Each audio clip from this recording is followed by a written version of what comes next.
Hello बच्चों, क्या हाल है आप सबके। उम्मीद करता हूँ आप सब बढ़िया होंगे और मजे कर रहे होंगे। बच्चों, आज की इस क्लास में हम लोग एडू कार्ड का सैंपल पेपर 3 सॉल्व करेंगे।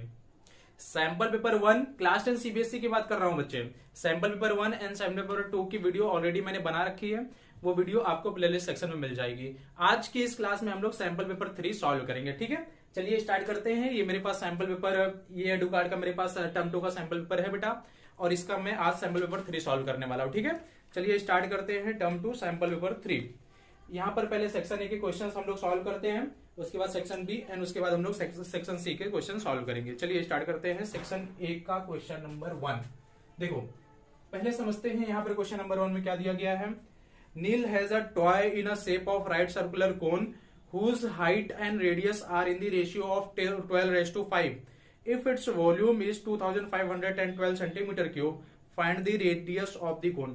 तो बच्चे जैसे कि अगर सारे बच्चों के पास बुक नहीं होगा तो मैं क्या कर रहा हूँ, क्वेश्चन भी यहाँ पर लिख रहा हूँ, उसके बाद हम लोग सॉल्व करेंगे, ठीक है।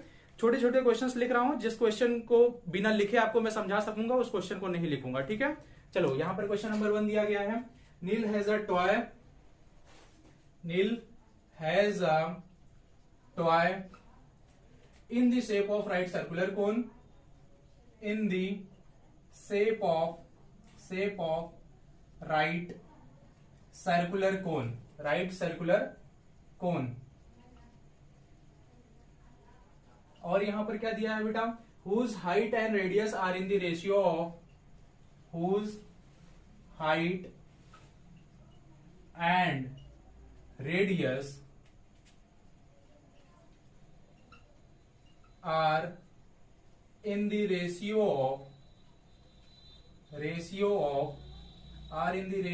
of 12 raised to 5, 12 raised to 5।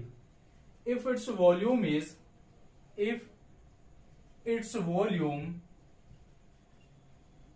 ये कितना दिया है बेटे, 2512 सेंटीमीटर क्यूब ये वॉल्यूम दिया गया है।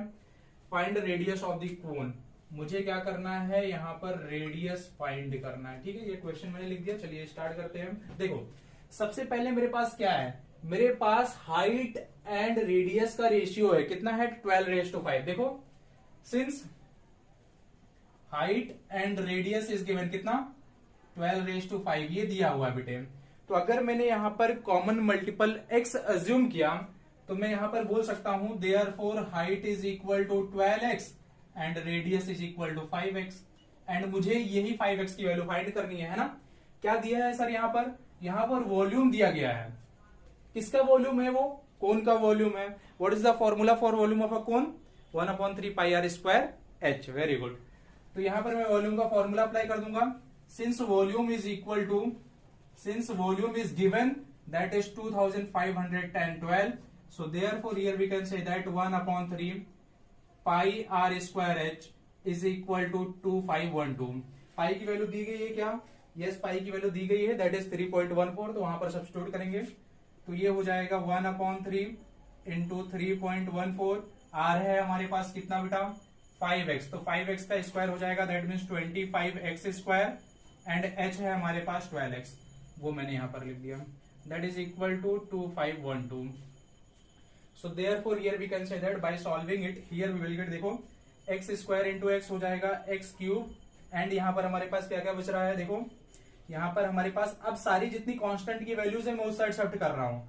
तो ये हो जाएगा देखो 2512 इंटू 3 अपॉन में क्या आएगा बेटा, अपॉन में आ जाएगा 3.14 इंटू 25 इंटू 12। ये मैंने लिख दिया, ठीक है। अब देखो अब इसको सिंप्लीफाई करते हैं। तो पहले देखो मैं 2 से इसको सिंप्लीफाई करता हूं, तो 2 से अगर मैं सिंप्लीफाई करूंगा तो ये हो जाएगा 2 1 जा 2, 2 2 जा 4, 2 5 जा 10, 2 6 जा 12 एंड यहां पर आया 2 6 जा 12, ठीक है। अगेन इसको 2 से सिंप्लीफाई कर देते हैं, 2 3 जा 6, 2 6 जा 12, 2 6 जा 12 हो गया बेटा, 2 2 जा 4, 2 8 जा 16, कितना आया, 628 आया। अब ये वैल्यू को मैं यहां पर लिख रहा हूं, देखो ये हो जाएगा therefore x cube is equal to 628 यहां पर मैंने लिखा, इनटू क्या है 3 है, अपॉन में क्या है, अपॉन में है 3.14। तो देखो ध्यान देना यहाँ पर 3.14 है बेटा, तो मैं क्या कर रहा हूँ, डेसिमल हटा रहा हूं, तो ये हो जाएगा 314 एंड डेसिमल हटाने के लिए मैं ऊपर 100 से मल्टीप्लाई कर दिया और यहां पर साथ में क्या बच रहा है 25 इंटू 3, ठीक है, ये मैंने लिखा। अब देखो 3 से 3 यहां पर कैंसिल हुआ, 314 इंटू 2 क्या होता है 628 होता है, तो ये कैंसिल हुआ, यहां पर आया 2 और यहां पर देखो 25 4 जा कितना हुआ 100, तो वैल्यू मुझे कितनी मिल रही है, देयरफॉर एक्स क्यूब कितना मिल रहा है 4 इंटू 2 कितना मिल रहा है 8 मिल रहा है। क्या फाइंड करना है, सबसे पहले एक्स फाइंड कर लेते हैं, तो एक्स हो जाएगा देखो, so therefore x is equal to cube root 8 that means that is equal to 2। X की वैल्यू कितनी आई 2 आई। क्या फाइंड करना था यहाँ पर मुझे फाइंड करना था रेडियस, रेडियस कितना है 5x दैट मीन्स 5 इंटू 2 कितना हो जाएगा 10, यूनिट क्या है सेंटीमीटर।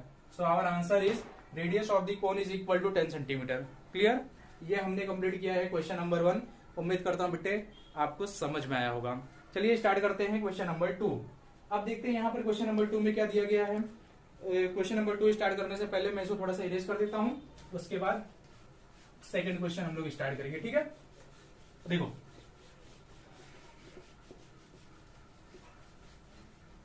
अब यहां पर क्वेश्चन नंबर 2 दिया गया है, if the mean of the following distribution is 6 then find the value of P.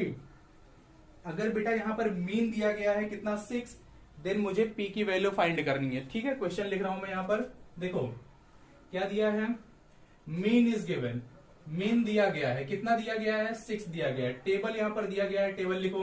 क्या फाइंड करना है, मुझे पी फाइंड करना है। एक्स है हमारे पास एंड साथ में क्या है एफ है। एक्स की वैल्यूज क्या है 2 4 2 4 6 10 12। फ्रीक्वेंसीज क्या क्या है हमारे पास 3 है 2 है 3 है एंड यहां पर है पी एंड यहां पर है 2। पी मुझे फाइंड करना है, मीन दिया गया है, ठीक है। पी मुझे फाइंड करना है, मीन दिया गया है। कैसे फाइंड करनी है आप लोग ध्यान देना। हमने पढ़ा था बच्चे मीन का फॉर्मूला, क्या पढ़ा था, mean is equal to sigma of f x upon sigma f, ये फॉर्मूला पढ़ा था, जहां पर एफ क्या होता था फ्रीक्वेंसी, एक्स क्या होता था क्लास मार्क। फ्रीक्वेंसी भी है हमारे पास एंड क्लास मार्क भी है हमारे पास। देखो तो सिग्मा एफ एक्स फाइंड करने के लिए हम लोग वैसे भी टेबल फाइंड कर लेंगे, दैट मीन्स क्लास मार्क है हमारे पास एंड ऑल्सो हमारे पास एफ भी है। 2 4 6 10 12 ये मैंने लिखा।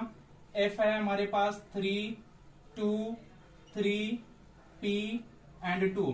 अब एक कॉलम हम लोग बनाएंगे एफ एक्स का, यहाँ पर एफ एक्स का एक कॉलम मैंने बनाया। 3 2 जा हो जाएगा बेटा 6, 4 2 जा 8, 6 3 जा 18, 10 इंटू पी क्या हो जाएगा 10 पी एंड 12 इंटू 2 क्या होगा 24। अब क्या बनाना है, अब हम लोग फाइंड करेंगे सिग्मा एफ एंड ऑल्सो हम लोग फाइंड करेंगे सिग्मा एफ एक्स। क्लियर है बेटा, इतना समझ में आया। अब देखो सिग्मा एफ फाइंड करने के लिए हम इसको ऐड करते हैं। 3 + 2 5, 5 + 3 8, 8 + 2 कितना हुआ 10, दैट मीन्स कितना आ रहा है 10 + पी आ रहा है। सिग्मा एफ एक्स अब हम लोग फाइंड करते हैं, तो सिग्मा एफ एक्स देखो कितना होगा 8 8 16, 16 और 6 हो जाएगा बेटा 22, 22 और 4 कितना हुआ 26, कितना आया 6, 2 कैरी 2, यहाँ पर 2 है बेटा 2 1 3 3 2 कितना हुआ 5, मतलब कितना आया 56 प्लस कितना 10 पी। ये क्या आया, ये आया sigma f x and sigma F हमने फाइंड किया। मीन है हमारे पास कितना 6, सब्स्टिट्यूट करो। सो देयरफॉर ये हो जाएगा 6 is equal to sigma f x that means 56 plus 10 p upon sigma f, कितना है हमारे पास सिग्मा एफ है हमारे पास 10 plus p. Now do cross multiplication. So by doing cross multiplication ये हो जाएगा देखो 6 into 10 60 plus 6 p is equal to 56 plus 10 p, है ना। So therefore here we can say that, अब ये प्लस में है उधर जाएगा माइनस होगा, दैट मीन्स ये हो जाएगा 60 minus 56 is equal to 10 p minus 6 p. So here we will get 60 minus 56 4 is equal to 4 p, that means here we will get p is equal to 1। 4 से 4 cancel हो गया। सो जो हमारा question number second है बेटा, इसका answer कितना हो जाएगा 1 हो जाएगा। फटाफट नोट डाउन करो, उसके बाद हम लोग थर्ड क्वेश्चन स्टार्ट करेंगे, ठीक है। फटाफट इसको नोट डाउन करो, उसके बाद हम लोग थर्ड क्वेश्चन स्टार्ट करते हैं। अब बेटा यहाँ पर क्वेश्चन नंबर 3 दिया गया है, a cone hemisphere and a cylinder stand on a equal base and have a equal और सेम हाइट। यहाँ पर देखो बेटा कोन हेमिस्फीयर एंड सिलेंडर दिया गया है, तीनों के रेडियस एंड हाइट क्या है सेम है, और क्या दिया है find the ratio of their volume. Ratio find करना है उनके वॉल्यूम का। तो क्वेश्चन नंबर सेकेंड हम लोग इरेज करते हैं, उसके बाद थर्ड स्टार्ट करते हैं, ठीक है। वो सेट एक क्वेश्चन यहाँ पर छूट गया है, वो क्वेश्चन मैं करवा देता हूँ, उसके बाद फिर हम लोग थर्ड स्टार्ट करेंगे, ठीक है। ये जो क्वेश्चन नंबर 1 का जो क्वेश्चन नंबर 1 का इंटरनल चॉइस दिया गया था वो मैंने नहीं करवाया है, तो क्वेश्चन नंबर 1 का इंटरनल चॉइस एक बार मैं करवा देता हूँ, उसके बाद क्वेश्चन नंबर 3 करवाता हूँ, ठीक है। Find the volume of a cube whose surface area is 150 centimetre square. Volume of a cube मुझे यहाँ पर फाइंड करना है बेटे, वॉल्यूम ऑफ अ क्यूब मुझे फाइंड करना है। Surface area is given, surface area of a cube is given, कितना दिया गया है यहाँ पर 150 सेंटीमीटर स्क्वायर। ध्यान देना, surface area of a cube की बात हो रही है, दैट मीन्स यहाँ पर टोटल सरफेस एरिया की बात हो रही है, and total surface area of a cube होता क्या है 6L स्क्वायर। तो यहाँ पर फॉर्मूला मैं अप्लाई कर दूंगा, तो ये हो जाएगा 6L square is equal to 150। So therefore here we will get L square is equal to 150/6, है ना। तो ये हो जाएगा बेटे 3 2 जा 6, 3 5 जा 15, मतलब कितना आया 50/2। That means L is equal to under root of कितना 25। L की वैल्यू कितनी आई 5 आई, यूनिट क्या है सेंटीमीटर, दैट मीन्स साइड मुझे मिल गया कितना 5 सेंटीमीटर। वॉल्यूम फाइंड करना है, वॉल्यूम होता क्या है, वॉल्यूम होता है L क्यूब, दैट मीन्स 5 का क्यूब कितना होता है बेटे 125 centimetre cube, and that is our final answer. ये हमने इंटरनल चॉइस कंप्लीट कर लिया क्वेश्चन नंबर 1 का। अब मैं स्टार्ट कर रहा हूं क्वेश्चन नंबर 3। ध्यान देना, क्वेश्चन नंबर 3 को देखो।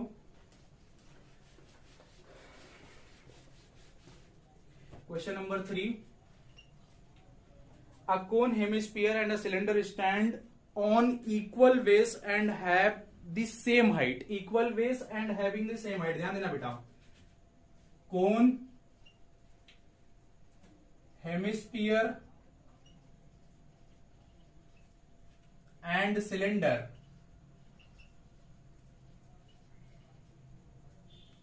stand on equal base. Equal base that means उसका डायमीटर क्या होगा सेम होगा, and also and have the same height, have the same height, same height. क्या फाइंड करना है यहां पर बेटा, यहां पर फाइंड करना है ratio of there volumes, ratio of there volumes find करना है। दैट मीन्स मुझे फाइंड करना है find ratio of there volumes, उनके वॉल्यूम्स का रेशियो मुझे फाइंड करना है। तो देखो कौन का वॉल्यूम होता है बेटा 1/3 pi r square H, hemisphere का वॉल्यूम होता है 2/3 पाई आर क्यूब, लास्ट में क्या बचा सिलेंडर का वॉल्यूम होता है पाई आर स्क्वायर एच। अब यहां पर देखो क्या क्या कैंसिल हो रहा है, पाई कैंसिल हो रहा है, पाई कैंसिल हो गया 1/3। अब यहां पर क्या बच रहा है देखो, रेडियस एंड हाइट सेम है, यहां पर दिया है stand on equal base, equal base मतलब डायमीटर सेम हो गया, अगर डायमीटर सेम हुआ तो रेडियस भी सेम होगा, and have the same height मतलब रेडियस एंड हाइट क्या है सेम है। तो यहां पर आर स्क्वायर इंटू एच मतलब क्या आर क्यूब ही हो सकता है, क्योंकि रेडियस एंड हाइट आपस में इक्वल है, तो ये हो जाएगा आर क्यूब, और यहां पर 1/3 था उसको मैंने लिखा, एंड यहां पर 2/3 आर क्यूब बच रहा है बेटा, एंड यहां पर आर स्क्वायर इंटू एच ये भी क्या हो जाएगा आर क्यूब हो जाएगा। तो यहाँ पे r cube r cube r cube cancel हो गया, तो यहाँ पे मुझे वैल्यू मिल रही है 1/3 2/3 एंड यहाँ पे 1। अब देखो रेशियो मुझे फाइंड करना है, तो यहाँ पर 3 यहाँ पर 3 है, तो 3 को रिमूव करने के लिए मैं क्या करता हूँ तीनों में 3 से मल्टीप्लाई करता हूँ। तो यहाँ पे 3 से मल्टीप्लाई किया, यहाँ पर भी किया, और यहाँ पर भी मैंने 3 से मल्टीप्लाई किया, तो यहाँ पे 3 3 कैंसिल हुआ। So here we will get 1/2/3 and that is our final answer.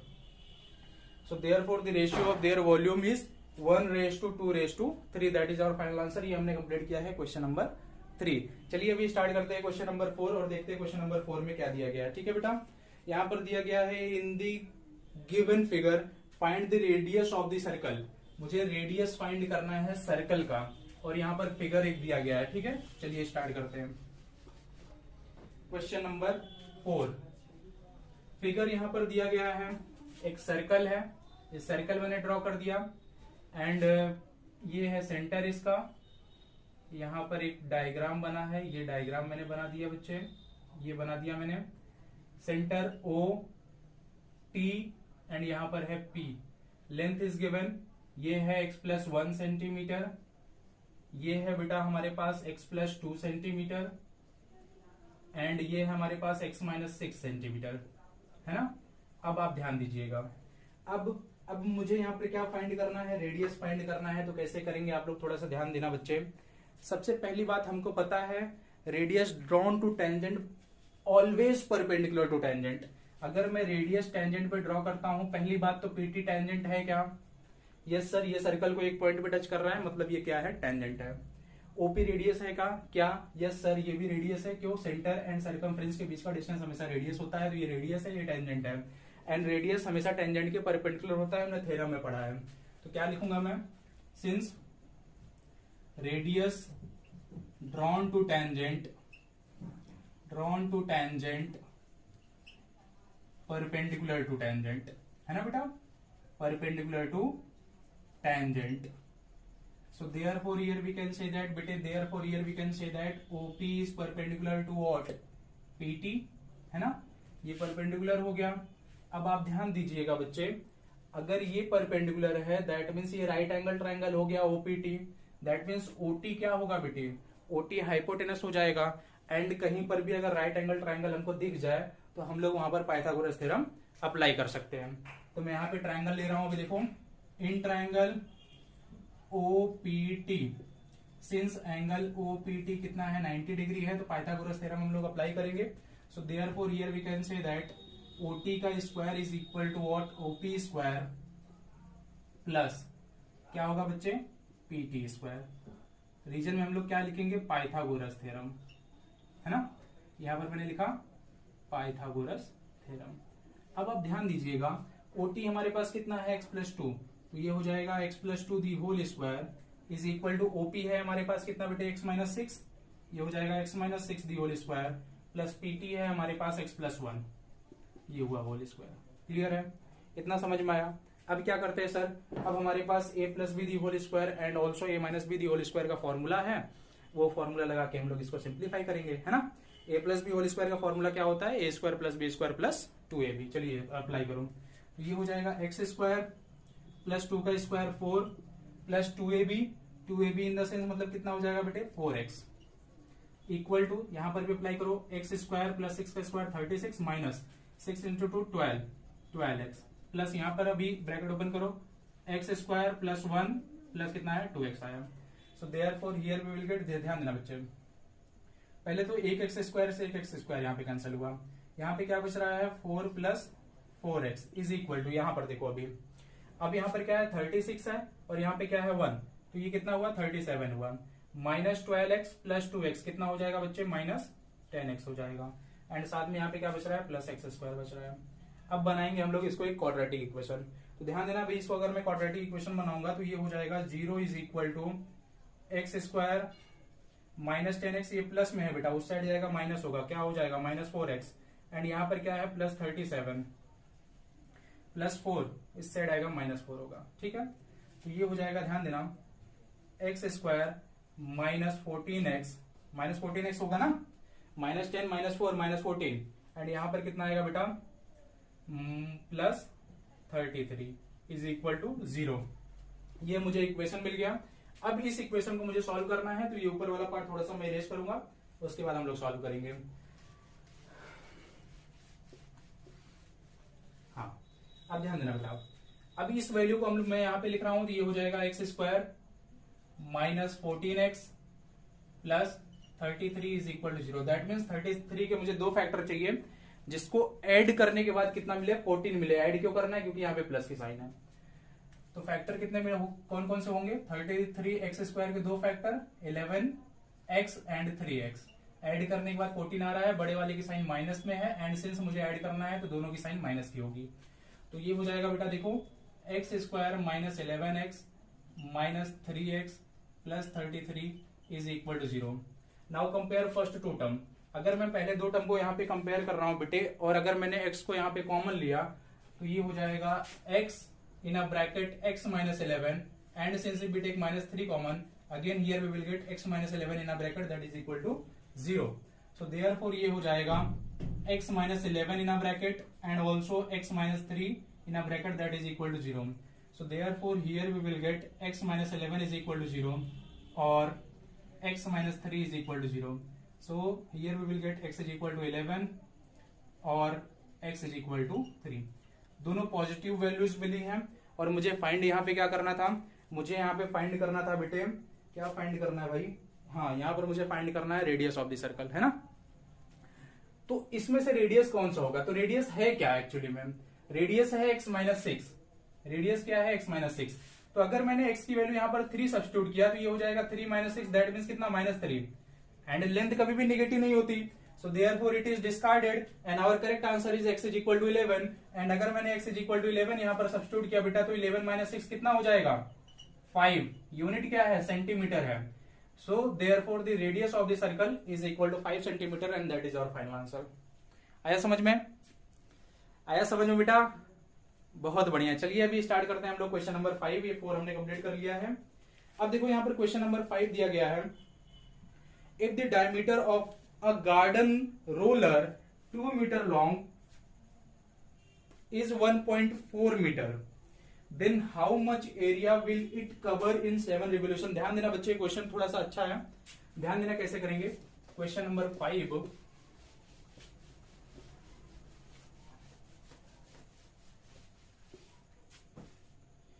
Question number 5 ध्यान देना. If the diameter of the garden roller, diameter of the roller is given, diameter of roller is given, कितना दिया है बेटे यहाँ पर दिया है 1.4 मीटर एंड लॉन्ग यहाँ पर दैट मीन्स हाइट भी दी गई है. Height of the roller is given, height of roller is given, वो कितना है बेटे, वो है 2 मीटर. क्या फाइंड करना है, area will it cover in 7 revolution. 7 revolution में जितना एरिया कवर करेगा वो फाइंड करना है. एरिया कवर इन 7 रिवोल्यूशन, है ना, ये मुझे फाइंड करना है. तो ध्यान देना थोड़ा सा, मैं आपको समझाता हूं इसको. देखो फॉर एग्जांपल अज्यूम कर लेते हैं ये क्या है, एक रोलर है. रोलर क्या होता है बच्चे, सिलेंड्रिकल इन शेप होता है. तो एक रिवोल्यूशन में मतलब एक राउंड में रोलर कितना एरिया कवर करेगा. अच्छा एरिया कवर किससे हो रहा है, उसके कर्व पार्ट से ही कवर हो रहा है. ये वाला पार्ट एंड ये वाला पार्ट तो इंक्लूड नहीं हो रहा है. मतलब area cover in 1 revolution is equal to curve surface area of that cylinder, that roller. ये समझ में आया, क्योंकि कर्व पार्ट से एरिया कवर हो रहा है ना. अगर मैं रोलर यहां पे चला रहा हूं, फॉर एग्जांपल ये क्या है, रोलर है, ये मैंने चलाया, तो एक राउंड कवर करने के लिए क्या हो रहा है, ऐसा कर्व सरफेस एरिया ना. कर्व सरफेस एरिया मतलब एक रिवोल्यूशन. तो यहां पर पहले हम लोग फाइंड करते हैं, since area covered in 1 revolution is equal to curve surface area of cylinder. ये समझ में आया बेटा. And curve surface area of cylinder होता क्या है, 2 पाई RH होता है. यहां पर पाई की वैल्यू दी गई है, क्या पाई की वैल्यू यहां पर नहीं दिया गया है बेटे, तो पाई की वैल्यू हम लोग लेंगे 22/7. एंड रेडियस है हमारे पास कितना, देखो डायमीटर है 1.4 मीटर, तो रेडियस कितना हो जाएगा 0.7, उसका आधा. एंड हाइट है हमारे पास कितना 2, यहां पर मैंने लिखा 7 से 7 कैंसिल हुआ, कितना है 0.1. और ये कितना हुआ बेटे 44 इंटू मल्टीप्लाई किया तो हुआ 0.2. So by multiplying it, 4 2 जा 8, 4 2 जा 8, that means here we will get 8.8. Unit क्या है, मीटर स्क्वायर. तो 1 रिवोल्यूशन में कितना एरिया कवर कर रहा है, 8.8 मीटर स्क्वायर. क्या फाइंड करना है, 7 रिवोल्यूशन का फाइंड करना था. तो कितना हो जाएगा, 7 into this is equal to 7 into area covered in 1 revolution, कितना 8.8. तो यहां पर मैंने लिखा है 8.8 मल्टीप्लाई करो, 8 7 जा 56, 5 इज द कैरी, 8 7 जा 56 प्लस 5 61, दैट मीन्स यहां पर आएगा 61.6 metre square. That is our final answer. ये मैंने कंप्लीट कर लिया है बेटा. समझ में आया, ये समझ में आया, ये क्वेश्चन नंबर 5 समझ में आया. चलो अब हम लोग स्टार्ट करेंगे क्वेश्चन नंबर 6. देखते हैं यहाँ पर क्वेश्चन नंबर 6 में क्या दिया गया है. Following table shows sale of shoes in store during a month. Shoes size यहां पर दिया गया है, नंबर ऑफ पेयर सोल्ड भी यहां पर दिया गया है। Find the model size of the shoes sold. Model size यहां पे फाइंड करना है, दैट मींस मुझे यहां पे मॉड फाइंड करना है। ठीक है, तो एक बार मैं क्वेश्चन इरेज कर देता हूं, उसके बाद हम लोग क्वेश्चन नंबर 6 सॉल्व करेंगे। चलो क्वेश्चन नंबर 6, मोड मुझे फाइंड करना है, शूज साइज दिया गया है, शूज साइज एंड यहां पर दिया गया है number of pair sold, number of pair sold and यहां पर मुझे मोड फाइंड करना है बेटे। ये है 3, 4, 5, 6, 7, 8। नंबर ऑफ पेयर कितने सोल्ड हुए यहां पर 12, 18, 25, 5, 1, 4। बहुत इजी क्वेश्चन है, क्लास 9 में हमने पढ़ा था कि मोड कैसे फाइंड किया जाता है। तो हमने क्या सीखा था बच्चे, हमने सीखा था कि जिस इंटरवल की, जिस डेटा की फ्रीक्वेंसी सबसे ज्यादा होती है वही मोड होता है ना। अगर कोई भी डेटा दिया गया है तो उस डेटा में से वो नंबर, जिस नंबर की फ्रीक्वेंसी सबसे ज्यादा है वो क्या होता था, मोड होता था। तो यहां पर क्या देख रहा हूं मैं, यहां पर सोर्स साइज दिया गया है, मतलब 3 की फ्रीक्वेंसी कितनी है 12 है, 4 की कितनी है 18 है, 5 की कितनी है 25, 6 की कितनी है 5, 7 की कितनी है 1, 8 की कितनी है 4। सबसे ज्यादा फ्रीक्वेंसी कितनी है 25 है। यहां पर लिखूंगा मैं, since maximum frequency is equal to 25, so therefore mode is equal to 5। बस और कुछ नहीं है इसमें, बस इतना ही था। बोनस में मिल रहा है, दो नंबर यहां पे बोनस में मिल रहा है। मोड फाइंड करने के लिए अगर अनग्रुप्ड डेटा दिया गया है तो उसमें हमको देखना है कि सबसे ज्यादा फ्रीक्वेंसी किस डेटा की है, किस नंबर की है। जिस नंबर की सबसे ज्यादा फ्रीक्वेंसी होगी वो नंबर क्या हो जाएगा, मोड हो जाएगा उस डेटा का। क्लियर, ये हमने कंप्लीट किया। कौन सा, क्वेश्चन नंबर 6। इसमें ही एक सप्लीमेंट दिया गया है क्वेश्चन नंबर 6 में, इंटरनल चॉइस है। चलिए उसको अभी हम लोग सॉल्व करते हैं, उसके बाद हमने सेक्शन ए हमारा कंप्लीट हो जाएगा। ठीक है, चलो यहां पर दिया गया बेटे, if mean and mode of a certain distribution are, mean दिया गया है बेटा, यहां पर मीन दिया गया है 10.6, मोड दिया गया है, यहां पर मोड दिया गया है मेरे प्यारे बच्चे 7.8। क्या फाइंड करना है, मीडियन फाइंड करना है। ठीक है, मीडियन मुझे यहां पर फाइंड करना है। मीन मोड दिया गया है, मीडियन फाइंड करना है, तो इसके लिए मैं एक फॉर्मूला बताता हूं, याद कर लो उसको। एंड फॉर्मूला है बच्चे, mode is equal to 3 median minus 2 mean. ये फॉर्मूला है बेटा, इस फॉर्मूले को याद कर लो। मोड है हमारे पास 7.8 is equal to 3 into median है हमारे पास कितना, मीडियन हमको फाइंड करना है, मीडियन को वैसे ही लिख दिया मैंने, माइनस 2 इंटू मीन है हमारे पास 10.6। ठीक है, ये मैंने यहां पर लिखा। तो ये हो जाएगा, देखो 7.8 is equal to 3 into median minus, multiply करो तो ये हो जाएगा 6 2 12, 2 0 0, मतलब यहां पर आया 1, 2 1 2, कितना आया 21.2। अब यहां पर देखो ये माइनस में है, इधर आएगा प्लस होगा, है ना, इधर आएगा प्लस होगा, तो ये हो जाएगा 7.8 plus 21.2 is equal to 3 into median. So therefore here we will get, देखो बाय एडिंग इट 8 प्लस 2 10 हुआ, 1 कैरी, 7 प्लस 1 8, 8 प्लस 1 कितना हुआ बेटे 9 हुआ, एंड यहां पर क्या है 2 है, दैट मीन्स यहां पर मुझे वैल्यू कितनी मिल रही है 29 is equal to what 3 into median.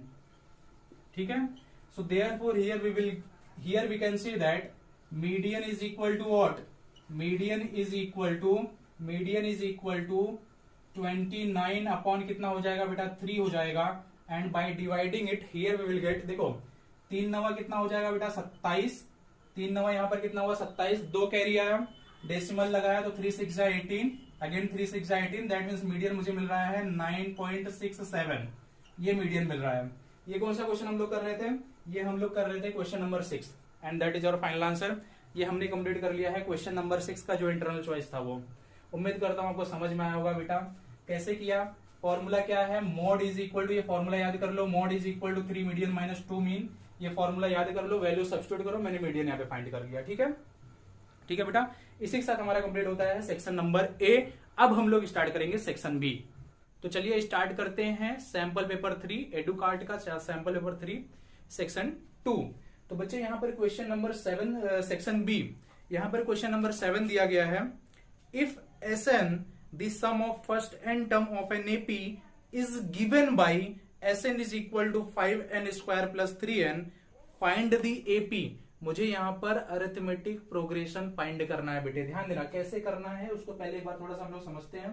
सबसे पहले मैं क्वेश्चन आप लोग के लिए लिख देता हूं, उसके बाद स्टार्ट करते हैं। ठीक है, देखो क्वेश्चन नंबर 7, एपी मुझे फाइंड करना है। What is given, sum of n term is given. Sn दिया हुआ है, क्या है SN, 5n square plus 3n, ये एसएन है। मुझे एपी फाइंड करना है। तो कैसे करेंगे, ध्यान देना बच्चे। देखो एसएन है मेरे पास, एसएन है मेरे पास, सम ऑफ एन टर्म है मेरे पास। मतलब अगर मैंने n के प्लेस पे 1 सब्स्टिट्यूट किया तो क्या होगा, देखो देयरफॉर S1 हो जाएगा बेटे, S1 हो जाएगा क्या, 5 इंटू 1 का स्क्वायर होगा 1 plus 3 into 1। That means S1 मुझे यहां पर मिल रहा है कितना, 5 प्लस 3 8। S1 कितना मिला, 8 मिला। सिमिलरली अगर मैंने n के प्लेस पे 2 सब्स्टिट्यूट किया तो देखो क्या होगा, ये हो जाएगा S2 is equal to 5 into 2 का square, that means 4 plus 3 into 2। तो ये हो जाएगा S2 is equal to 5 into 4 कितना बेटे, 20। 3 इंटू 2 कितना, 6। सो S2 कितना, 26। ये मैंने S2 फाइंड कर लिया। अभी मैं बताऊंगा S1 क्या है, S2 क्या है। ठीक है, अब सिमिलरली अगर मैंने 3 वहां पर पुट किया तो क्या होगा, देखो S3 इज इक्वल टू हो जाएगा 5 इंटू 3 का स्क्वायर 9 प्लस 3 इंटू एन के प्लेस पे हम लोग सब्स्टिट्यूट कर रहे हैं 3। तो ये हो जाएगा बेटे 9 5 जा 45 प्लस 9। दैट मीन्स S3 यहां पर मुझे मिल रहा है कितना, 54। S3 फाइंड कर लिया। अब देखो यहां पर थोड़ा सा आप ध्यान दो बच्चे, Sn मतलब होता क्या है, Sn मतलब क्या, सम ऑफ n टर्म है ना। तो S1 मतलब क्या होगा, सम ऑफ 1 टर्म। S2 मतलब क्या, सम ऑफ 2 टर्म। S3 मतलब क्या, सम ऑफ 3 टर्म। क्लियर है यहां तक। और मुझे एपी फाइंड करना है। तो मैंने, अगर आपने मेरी अरिथमेटिक प्रोग्रेशन की वीडियोस देखी होगी जो मैंने बनाई थी, उसमें मैंने आपको एक फॉर्मूला बताया था। एंड क्या था formula, an is equal to Sn minus 1। क्या था फॉर्मूला बेटे, nth term is equal to sum of n term minus sum of n minus 1 term. इसका मतलब क्या है, इसका मतलब a होता है कि अगर मैंने a2 फाइंड कर रहा हूं, अगर मैं a2 फाइंड कर रहा हूं तो a2 क्या होगा, a2 is equal to S2 minus 1, that means 1। समझ में आ रहा है। अगर मुझे सेकेंड टर्म फाइंड करना है तो मैं कैसे फाइंड करूंगा, सम ऑफ 2 टर्म में से सम ऑफ 1 टर्म को सबट्रैक्ट कर दूंगा। अब सर आपने A1 यहां पर क्यों नहीं पुट किया, तो A1 इसलिए मैंने नहीं पुट किया बेटे क्योंकि सम ऑफ 1 टर्म मतलब क्या, वो तो सिर्फ पहला ही टर्म होगा। तो S1 हमारा फर्स्ट टर्म होगा, S1 हो जाएगा, देखो S1 means A1 and that is equal to 8। मतलब हमारा फर्स्ट टर्म होगा एपी का, वो 8 रहेगा क्योंकि सम ऑफ 1 टर्म मतलब वो पहला टर्म ही है। A2 हम लोग फाइंड कर लेते हैं, S2 है हमारे पास 26, तो ये हो जाएगा 26 माइनस S1 है हमारे पास 8। So by subtracting it here we will get A2 is equal to कितना हो जाएगा बेटे, 18। तो सेकेंड टर्म मुझे कितना मिला, 18 मिला। सिमिलरली अब हम लोग फाइंड करेंगे A3। तो A3 के लिए फॉर्मूला क्या बनेगा, S3 minus S2। That means third term is equal to sum of 3 term minus sum of 2 term. Sum of 3 term कितना, 54। तो ये हो जाएगा 54 माइनस S2 कितना है हमारे पास, 26। तो ये हो जाएगा बेटे A3 इज इक्वल टू, यहां पर देखो 14 माइनस 6 हो जाएगा 8, 4 माइनस 2 हो जाएगा 2। दैट मीन्स A3 मुझे कितना मिल रहा है, 28 मिल रहा है। तो फर्स्ट टर्म कितना, 8, सेकेंड टर्म कितना, 18, थर्ड टर्म कितना, 28। एपी मुझे फाइंड करना था। सो देयरफॉर एपी हो जाएगा बेटे 8, 18, 28 एंड सो ऑन। ये हो जाएगा एपी और यही हमारा फाइनल आंसर है। जी हाँ बच्चों, हमने सेक्शन बी का क्वेश्चन नंबर 7 कंप्लीट कर लिया है। ठीक है, ये आपको समझ में भी आया होगा। बहुत इजी है, कॉन्सेप्ट बहुत इजी है। मैंने बहुत अच्छी तरीके से आपको समझा भी दिया है और मैं उम्मीद करता हूं आप सब समझ भी चुके होंगे। ठीक है, तो चलिए अभी हम लोग क्वेश्चन नंबर 8 स्टार्ट करते हैं। इसको मैं एक बार इरेज कर देता हूं, उसके बाद हम लोग क्वेश्चन नंबर 8 स्टार्ट करते हैं।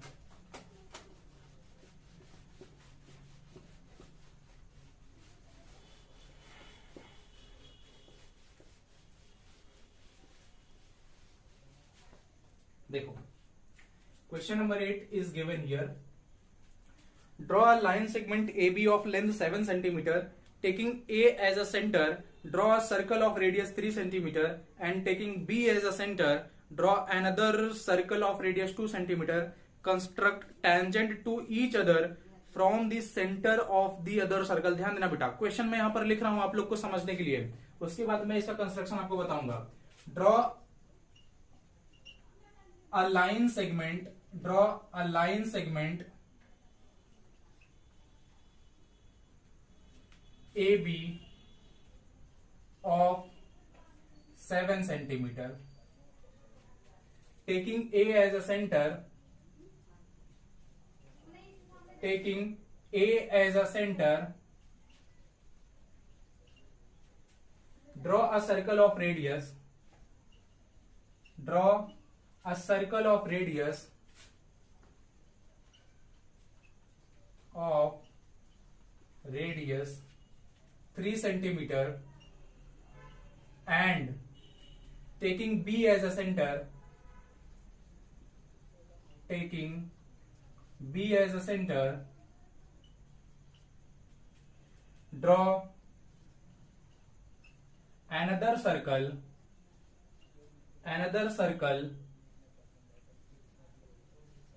of radius 2 centimeter, radius 2 centimeter, construct tangent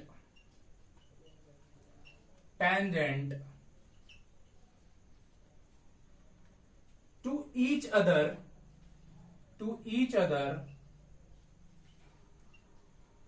from the center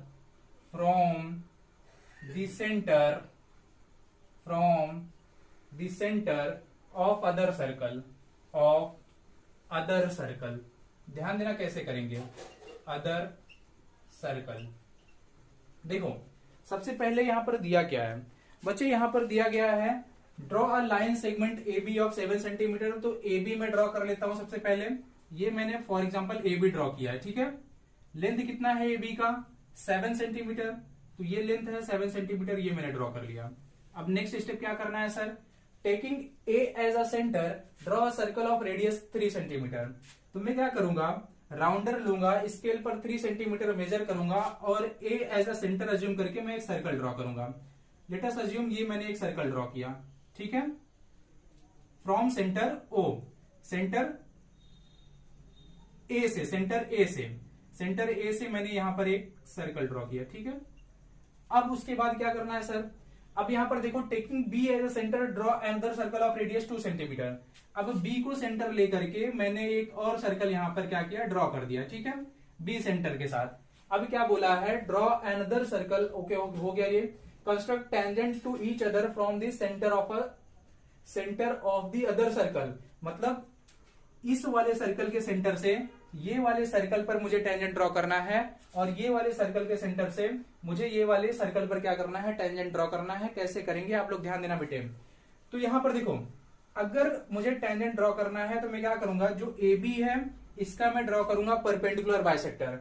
कैसे ड्रॉ करना है, यहां पर राउंडर रखोगे, मोर देन हाफ की डिस्टेंस लेकर के एक ऊपर आर्क एक नीचे आर्क ड्रॉ करना है। सेम चेंज नहीं होना चाहिए, B पर रखो एंड इसी आर्क को आपको क्या करना है, बाइसेक्ट करना है। फिर आप क्या करोगे बेटा, एक स्ट्रेट लाइन ड्रॉ करोगे जो AB को क्या करेगा, बाइसेक्ट करेगा, ठीक है। तो ये क्या है, परपेंडिकुलर बाइसेक्टर। ये क्या है, परपेंडिकुलर बाइसेक्टर। अब मैं क्या करूंगा, अब देखो ये सेंटर है, अब मैं क्या करूंगा, अब यहां पर रखूंगा राउंडर को एंड A तक की लेंथ को मेजर करके एक आर्क ऊपर एक आर्क नीचे, एंड सेम यहीं पर रख करके बेटा एक आर्क यहां पर एक आर्क यहां पर मैं ड्रॉ करूंगा, ठीक है।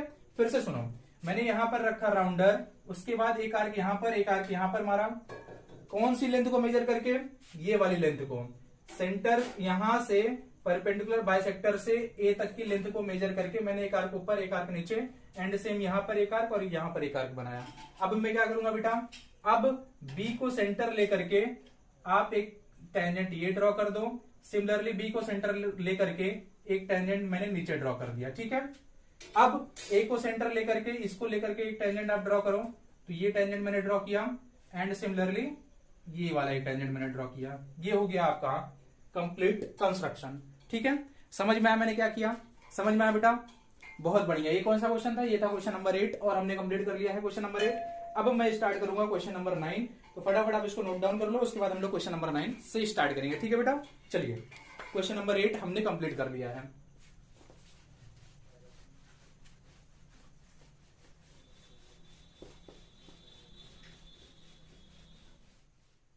तो चलिए बच्चों, अभी हम लोग स्टार्ट करेंगे क्वेश्चन नंबर 9। यहां पर क्वेश्चन नंबर 9 दिया गया है, a window in the building is at a height of 10 metre from the ground. Question पहले आप एक बार समझो, उसके बाद हम लोग क्वेश्चन नंबर 9 को सॉल्व करेंगे। ध्यान देना क्या दिया है यहाँ पर, a window in the building is at a height of 10 metre. एक बिल्डिंग में एक विंडो है बेटा, और वो कितने की हाइट पर है? 10 मीटर की हाइट पर है, ठीक है। लेट अस अज्यूम यहाँ पर क्या है? विंडो है, ठीक है, और ये क्या है? बिल्डिंग है। तो और इसकी लेंथ कितनी है? 10 मीटर की हाइट पर है विंडो, ये मैंने यहां पर दिखा दिया। From the ground the angle of depression of a point P on the ground from the window is 30 degree. अगर बच्चे मैंने यहां पर एज्यूम किया ये क्या है? विंडो है, ठीक है। तो और मैं यहां पे एज्यूम कर रहा हूं ऑन अ ग्राउंड, ये क्या है? पॉइंट P है। तो यहां से विंडो से P का जो एंगल ऑफ डिप्रेशन होगा वो कितना है? 30 डिग्री है। तो एंगल ऑफ डिप्रेशन कितना दिया गया है? 30 डिग्री दिया गया है, ये, ठीक है। ये 30 डिग्री है, मतलब ये वाला एंगल है 30 डिग्री। और क्या दिया है यहां पर? और यहां पर दिया है, if the angle of elevation of the top of the building from the point P is 60 degree. Late us assume कि ये जो बिल्डिंग है बेटा ये इतनी बड़ी है, दैट मीन्स ये बिल्डिंग का टॉप होगा, ये बिल्डिंग का टॉप होगा। तो इस पॉइंट पे पॉइंट P से जो एंगल ऑफ एलिवेशन बन रहा है वो कितना बन रहा है? वो बन रहा है 60 डिग्री। कितना बन रहा है? 60 डिग्री। समझ रहे हो मैं क्या बता रहा हूं? मतलब ये पूरा एंगल कितना? 60 डिग्री दिया गया है। Find the height of the building, मतलब मुझे बिल्डिंग की हाइट फाइंड करनी है, ठीक है। A, B, C एंड ये ऑलरेडी पॉइंट P यहां पर दिया गया है, ठीक है। चलो, और यहां पर मैं अज्यूम कर रहा हूं इसको D। अब यहां पर ध्यान देना, let AC be the building, let AC be the building and मुझे AC की लेंथ ही फाइंड करनी है। बी दी बिल्डिंग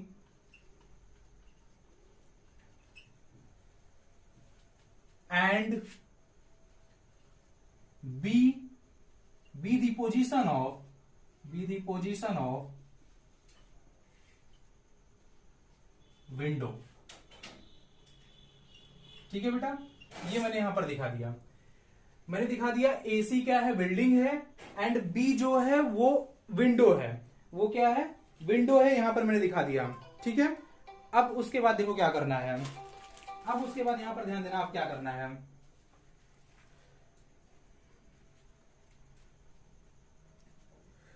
अब यहां पर दिया गया है एंगल ऑफ डिप्रेशन, यहां पर एंगल ऑफ डिप्रेशन यहां पर दिया गया है बेटे। देखो यहां पर एंगल DB दिया हुआ है, एंगल DPP दिया हुआ है। देखो since angle DBP is given, कितना दिया गया है? 30 डिग्री। तो अगर ये एंगल 30 डिग्री होगा बेटे, तो मैं क्या बोल सकता हूं, ये जो एंगल है BPC ये भी 30 डिग्री का हो जाएगा ऑल्टरनेट एंगल से। तो मैं यहां पर दिखा दूंगा, देयरफॉर एंगल BPC ये कितना हो जाएगा? 30 डिग्री हो जाएगा। एंड रीजन में मैं यहां पर लिखूंगा क्या? ऑल्टरनेट एंगल, ठीक है। और उसके बाद ध्यान देना, ये है ऑल्टरनेट एंगल। अब उसके बाद यहां पर ध्यान दो, और देखो यहां पर और क्या दिया गया है। Angle of elevation is also given, that means angle APC is given. कितना दिया है? ये दिया हुआ है 60 डिग्री। अब देखो मुझे AC फाइंड करना है बेटे, तो AC फाइंड करने के लिए सबसे पहले मैं ये छोटा वाला ट्रायंगल लेता हूं, है ना। मैं ट्रायंगल लेता हूं यहां पर BCP। तो इन ट्रायंगल BCP सबसे पहले देखो, अगर ये वाले एंगल की बात करूं तो ये वाला एंगल हमने अभी फाइंड किया है 30 डिग्री, और यहां पर परपेंडिकुलर है मेरे पास, तो उससे मैं बेस फाइंड कर सकता हूं। ये जो बेस है बेटा, जो पीसी है, ये दोनों ट्रायंगल में कॉमन है। कौन से दोनों ट्रायंगल? एक ट्रायंगल बीसीपी और दूसरा ट्रायंगल एसीपी। तो सबसे पहले हम लोग छोटा वाला ट्रायंगल लेकर के बेस निकाल लेते हैं। तो अगर मैंने यहां पर ट्रायंगल लिया, देखो अगर मैंने यहां पर ट्रायंगल लिया, late us assume in triangle BCP angle BCP is given that is 90 degree. That means here we can say that ये वाला एंगल कितना है? 30 है। तो मैं यहाँ पे बोल सकता हूं tan 30 is equal to perpendicular क्या होगा? परपेंडिकुलर हो जाएगा BC, है ना? परपेंडिकुलर हो जाएगा BC एंड बेस क्या है हमारे पास? बेस है हमारे पास PC। BC हमारे पास कितना है? 10 है। तो ये हो जाएगा tan 30 कितना होता है? tan 30 होता है 1/√3 बराबर BC कितना है हमारे पास? 10/PC, है ना? So therefore by doing cross multiplication PC हो जाएगा क्या? 10√3। यूनिट क्या है इसकी? इसकी यूनिट है मीटर। तो यहां पर मैंने PC निकाल लिया। अब देखो बेटा, PC मुझे मिल गया, कितना मिला है? 10√3 मिला है। और मुझे चाहिए क्या? मुझे AC निकालना है। तो मैं अभी क्या करता हूं, मैं अभी लूंगा बड़ा वाला ट्रायंगल। मैं कौन सा ट्रायंगल लूंगा बेटा? अभी मैं ट्रायंगल लूंगा ACP, क्योंकि मुझे AC की लेंथ निकालनी है यहां पर। तो मैं यहां पर ले रहा हूं ट्रायंगल ACP। ध्यान देना क्या होगा, देखो in triangle ACP, since angle ACP is given that is 90 degree, तो यहां पर कौन सा एंगल? अभी बड़ा वाला एंगल कितना है? 60 डिग्री है। तो ये हो जाएगा tan 60 is equal to perpendicular that means AC upon base that means CP, है ना बेटा? तो ये हो जाएगा tan 60 होता कितना है? tan 60 होता है √3 इज इक्वल टू AC हमको फाइंड करना है अपॉन CP कितना है? 10√3। तो ये हो जाएगा AC इज इक्वल टू, देखो √3 इंटू 10√3, है ना? √3 इंटू 10√3 क्या हो जाएगा? 10 इंटू 3 दैट मीन्स कितना? 30 मीटर। 30 मीटर हमने फाइंड किया। क्या? AC फाइंड कर लिया है हमने 30 मीटर। क्या फाइंड करना है इसमें? Find the height of the building. यही मुझे फाइंड भी करना था। बिल्डिंग की हाइट कितनी? बिल्डिंग की हाइट कितनी? ये पूरी बिल्डिंग की हाइट है कितनी है? AC है कितना है? 30 मीटर है। समझ में आया कैसे किया गया? समझ में आया बेटा? डायग्राम समझ में आया? अगर डायग्राम समझ में आया, सबसे ज्यादा इंपॉर्टेंट क्या होता है? अगर हम लोग एप्लीकेशंस ऑफ ट्रिग्नोमेट्री कर रहे हैं तो उसमें सबसे ज्यादा इंपॉर्टेंट क्या है? डायग्राम है। अगर मैंने डायग्राम अच्छे से प्रॉपरली बना लिया है तो मार्क्स जरूर मिलेंगे, क्योंकि इसमें कैलकुलेशन कुछ होता नहीं है, है ना? सिर्फ साइन, कॉस एंड टेन की प्रॉपर्टी पे हम लोग कोई भी डायग्राम रहे सॉल्व कर देते हैं। तो सबसे ज्यादा इंपॉर्टेंट क्या है? डायग्राम। ठीक है, तो ये हम लोग क्वेश्चन नंबर 9 कंप्लीट कर चुके हैं बच्चे। फटाफट इसको नोट डाउन करो, उसके बाद हम लोग क्वेश्चन नंबर 10 स्टार्ट करेंगे। ठीक है, तो मैं भी स्टार्ट करने जा रहा हूँ question number 10। As question number 9 हमने कंप्लीट कर लिया है बेटे, इसको मैं इरेज कर रहा हूँ। उसके बाद मैं स्टार्ट करूंगा क्वेश्चन नंबर 10।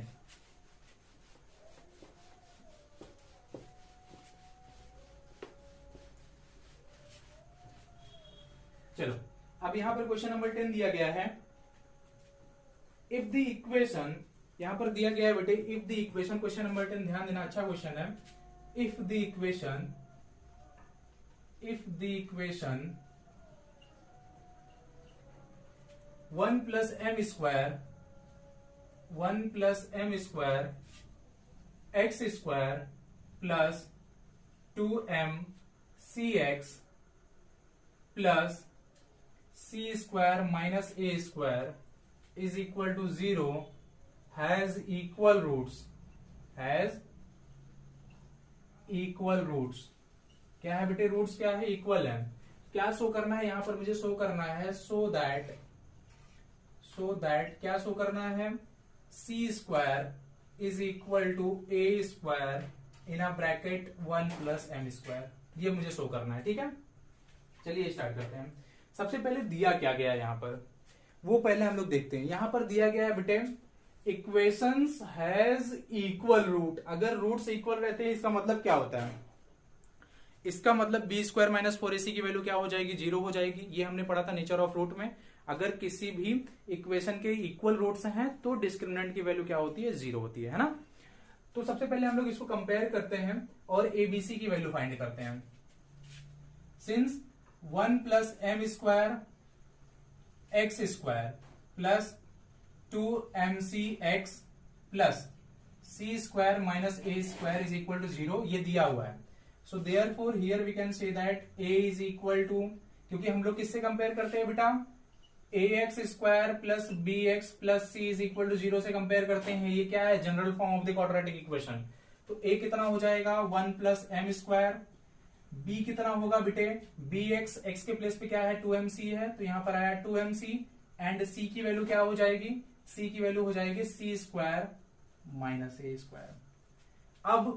अब यहां पर दिया है since equation has equal root,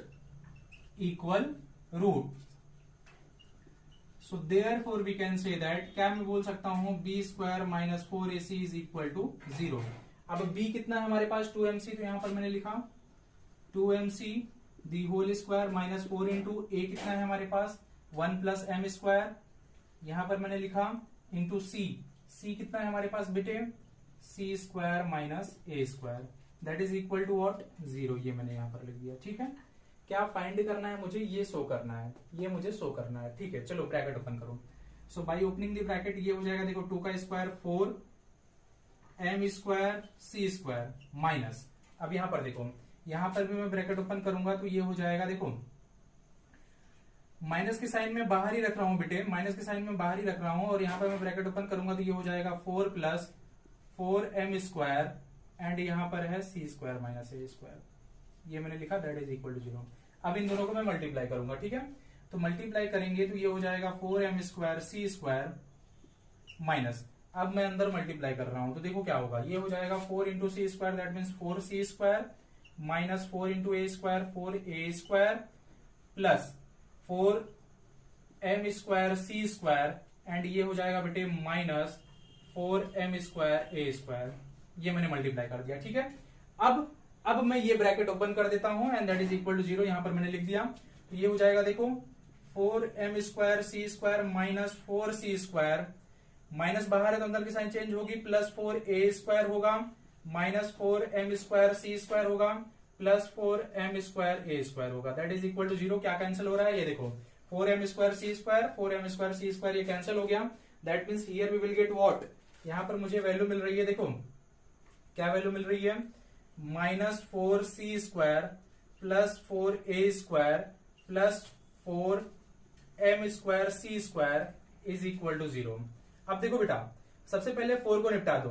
4 को अगर मैंने कॉमन ले लिया, अगर मैंने 4 को कॉमन ले लिया, हाँ अगर मैंने 4 को कॉमन ले लिया तो ये देखो सब में 4 है तो ये कैंसिल हो जाएगा. दैट मीन्स यहां पर मुझे वैल्यू मिलेगी क्या, देखो यहां पर देखो आप 4 को अगर मैं निकालूंगा, 4 को अगर मैंने कॉमन लिया तो ये हो जाएगा माइनस सी स्क्वायर प्लस यहां पे क्या बच रहा है ए स्क्वायर प्लस यहां पे क्या बच रहा है m square C square is equal to what, is equal to 0. ये समझ में आया, ये समझ में आया मैंने यहां पर क्या लिखा है, इतना क्लियर है, इतना क्लियर है बेटा, ये समझ में आ गया आपको. एम स्क्वायर सी स्क्वायर नहीं होगा यहाँ पर, देखो ये है बेटा एम स्क्वायर ए स्क्वायर है, यहाँ पर ए स्क्वायर है, यहाँ पर ए स्क्वायर है. ठीक है, ए स्क्वायर है, हाँ यहाँ पर क्या है ए स्क्वायर. अब देखो बेटा ये माइनस सी स्क्वायर है, उस साइड भेजो, तो अगर मैंने उस साइड इसको शिफ्ट किया तो ये हो जाएगा, देखो और यहाँ पे कॉमन क्या आ रहा है, ए स्क्वायर कॉमन आ रहा है, तो अगर मैंने ए स्क्वायर कॉमन लिया इन दोनों टर्म्स में तो यहाँ पे मुझे मिलेगा 1 plus m square that is equal to what, minus c square उस साइड जाएगा होगा plus c square and that is our answer. ये हो गया प्रूफ, ये हमने प्रूफ कर दिया है क्वेश्चन नंबर 10 का. क्वेश्चन नंबर 10 हमने प्रूफ कर दिया है. समझ में आया कैसे किया है हमने, ये है प्रूफ बेटा, और बहुत आसानी से मैंने आपको समझाया भी है और उम्मीद करता हूं आपको समझ में भी आया होगा. चलो ये हमने क्वेश्चन नंबर 10 कंप्लीट कर लिया है. अब क्वेश्चन नंबर 10 में भी यहाँ पर एक जो है इंटरनल चॉइस दिया गया है तो उसको हम लोग करेंगे, उसके बाद सेक्शन सी हम लोग स्टार्ट करेंगे. ठीक है, चलो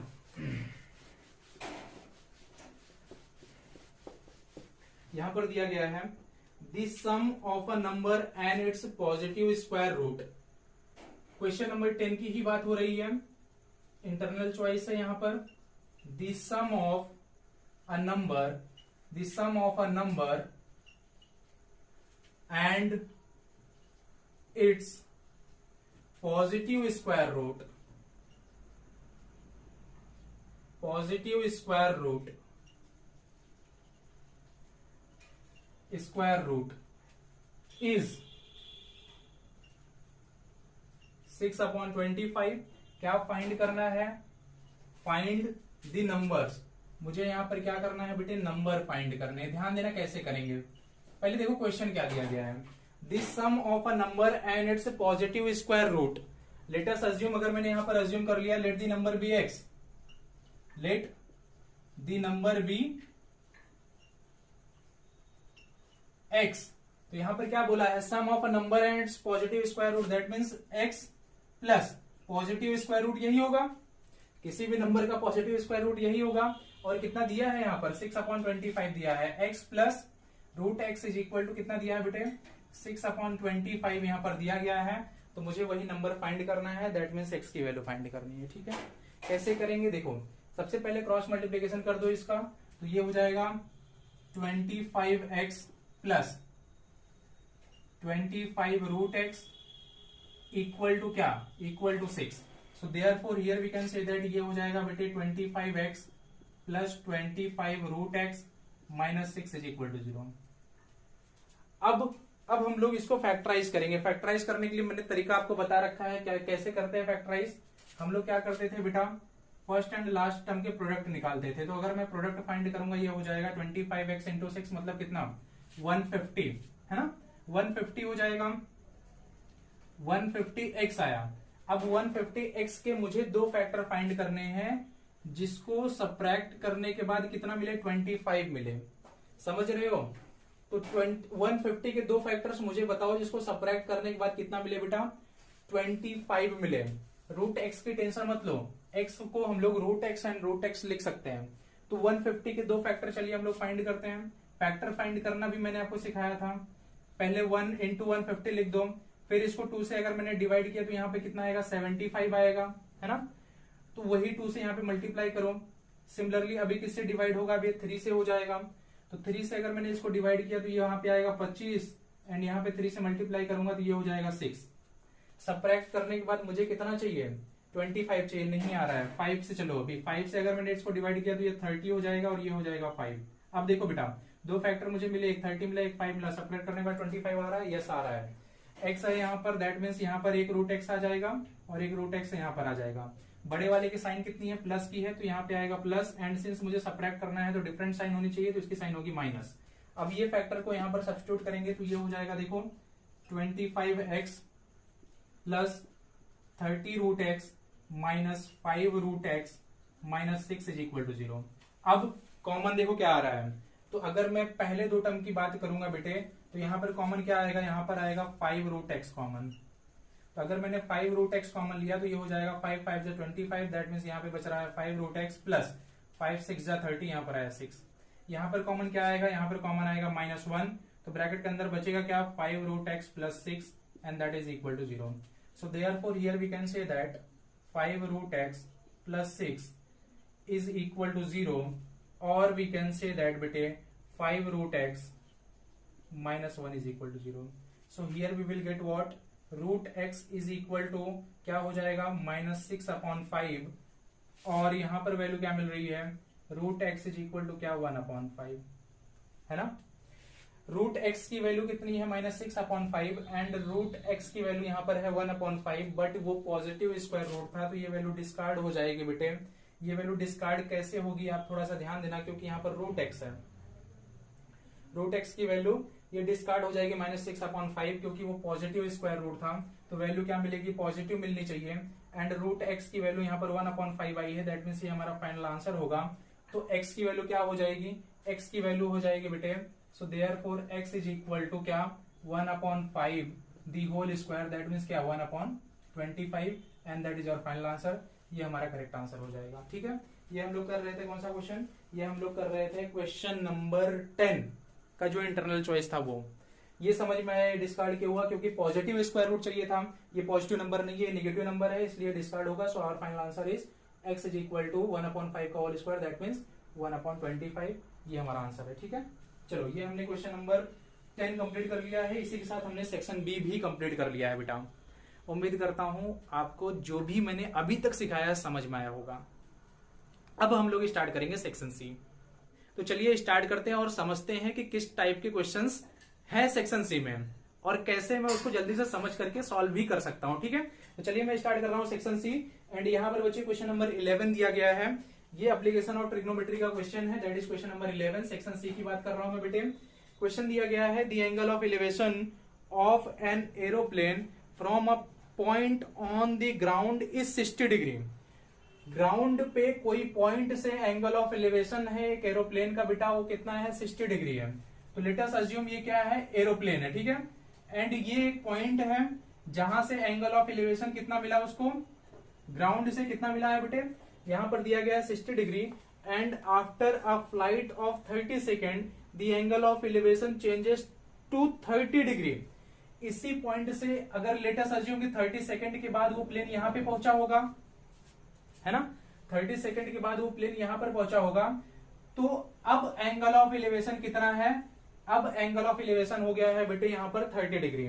और क्या दिया गया है, if the plane is flying at a constant height of 3600√3 metre, find the speed of aeroplane. मुझे एरोप्लेन की स्पीड फाइंड करनी है। ध्यान देना बेटा, ध्यान देना। पहले हम लोग डायग्राम बनाते हैं, तो ये मैंने बना दिया डायग्राम। कांस्टेंट हाइट दिया गया है, तो हाइट है हमारे पास 3600√3 मीटर। ये हाइट दिया गया है, यही हाइट था क्या, यस यही हाइट है बेटा। और देखो मुझे क्या फाइंड करना है, speed of a plane, speed of aeroplane मुझे फाइंड करना है। इस पॉइंट से इस पॉइंट पर आने पर उसको कितना टाइम लगा था, 30 सेकेंड लगा था। कितना लगा था, 30 सेकेंड। ये 30 सेकेंड है, तो मुझे स्पीड, प्लेन की स्पीड फाइंड करनी है। ठीक है, अब ध्यान देना बेटा, अगर मैंने यहां पर एक इमेजिनरी हाइट ड्रॉ की, तो कैन आई से दैट कि अगर ये 3600√3 मीटर है तो ये भी 3600√3 मीटर होगा, होगा ही। क्यों, क्योंकि ये यहां पर एक रेक्टेंगल बन चुका है। ठीक है, तो A B C D and E, ये मैंने डायग्राम बना दिया। अब देखो रिप्रेजेंट कैसे करेंगे। Let A and B be the position of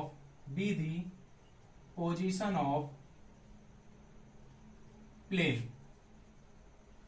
ये मैंने यहां पर दिखा दिया। और क्या दिया है बेटे, और यहां पर दिया गया है, देखो यहां पर मैंने रेक्टेंगल भी दिखा दिया। And constant height is given, that means BC is equal to AD is equal to कितना दिया है, 3600√3 मीटर। स्पीड ऑफ प्लेन मुझे फाइंड करना है, स्पीड ऑफ प्लेन मुझे फाइंड करना है। कैसे फाइंड करेंगे, सबसे पहले वो समझते हैं।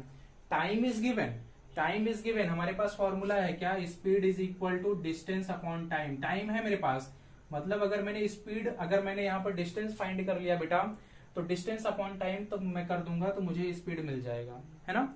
डिस्टेंस कैसे फाइंड करेंगे सर, तो यहाँ पर देखो हमारे पास दो राइट एंगल ट्राइंगल है। पहला ट्राइंगल है BCE और दूसरा ट्राइंगल है ADE। तो देखो बेटा, देखो अगर मैंने BCE ट्राइंगल लिया है तो मेरे पास BC की लेंथ है, तो उससे मैं CE की लेंथ फाइंड कर सकता हूं। क्यों, कैसे, ये वाला एंगल कितना है, 30 डिग्री है, और ये वाला एंगल कितना है, ये है 60 डिग्री। ठीक है, तो चलिए स्टार्ट करते हैं। इन ट्राइंगल BCE, देखो in triangle BCE, since angle BCE is given, कितना, ये दिया हुआ है बेटे 30 डिग्री।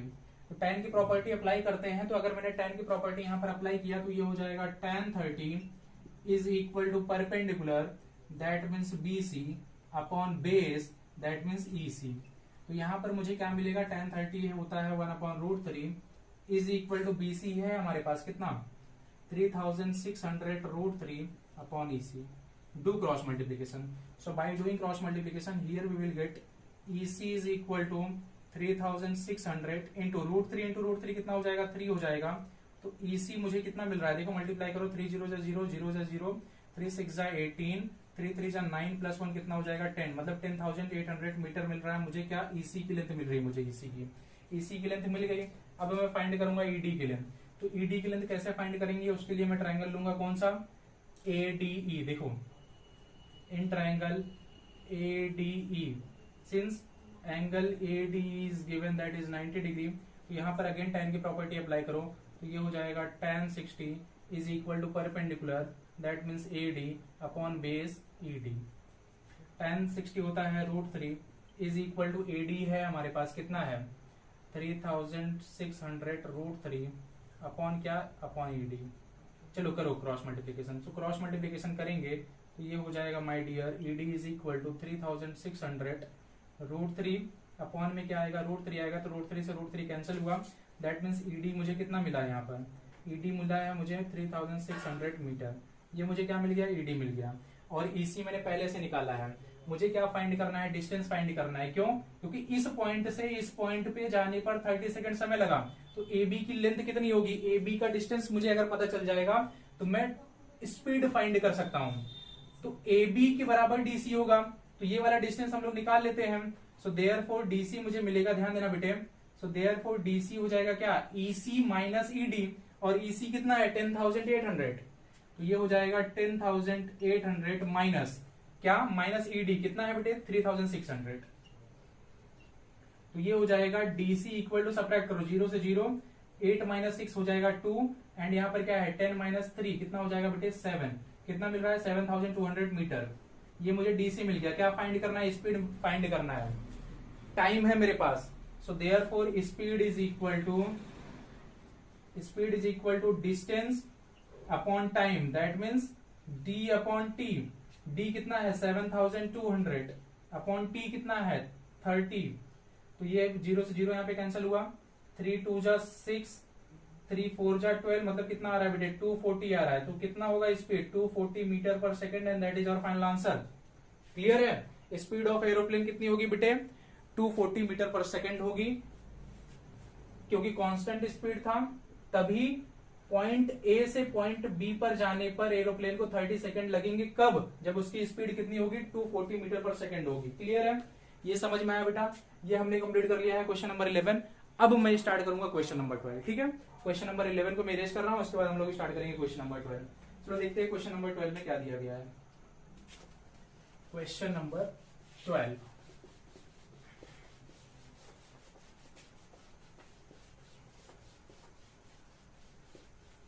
देखो यहां पर क्वेश्चन नंबर 12 में दिया गया है in the given figure a triangle ABC is drawn to circumscribe a circle of radius 4 centimeter such that segment BD and CD into which BC is divided by the point of contact D are of length 8 centimeter and 6 centimeter respectively. Find the length of side AB and AC. Diagram बनाऊंगा clearly समझ में आ जाएगा। Question लिखने की जरूरत नहीं है, ध्यान देना। क्वेश्चन नंबर 12 की मैं बात कर रहा हूं बेटे।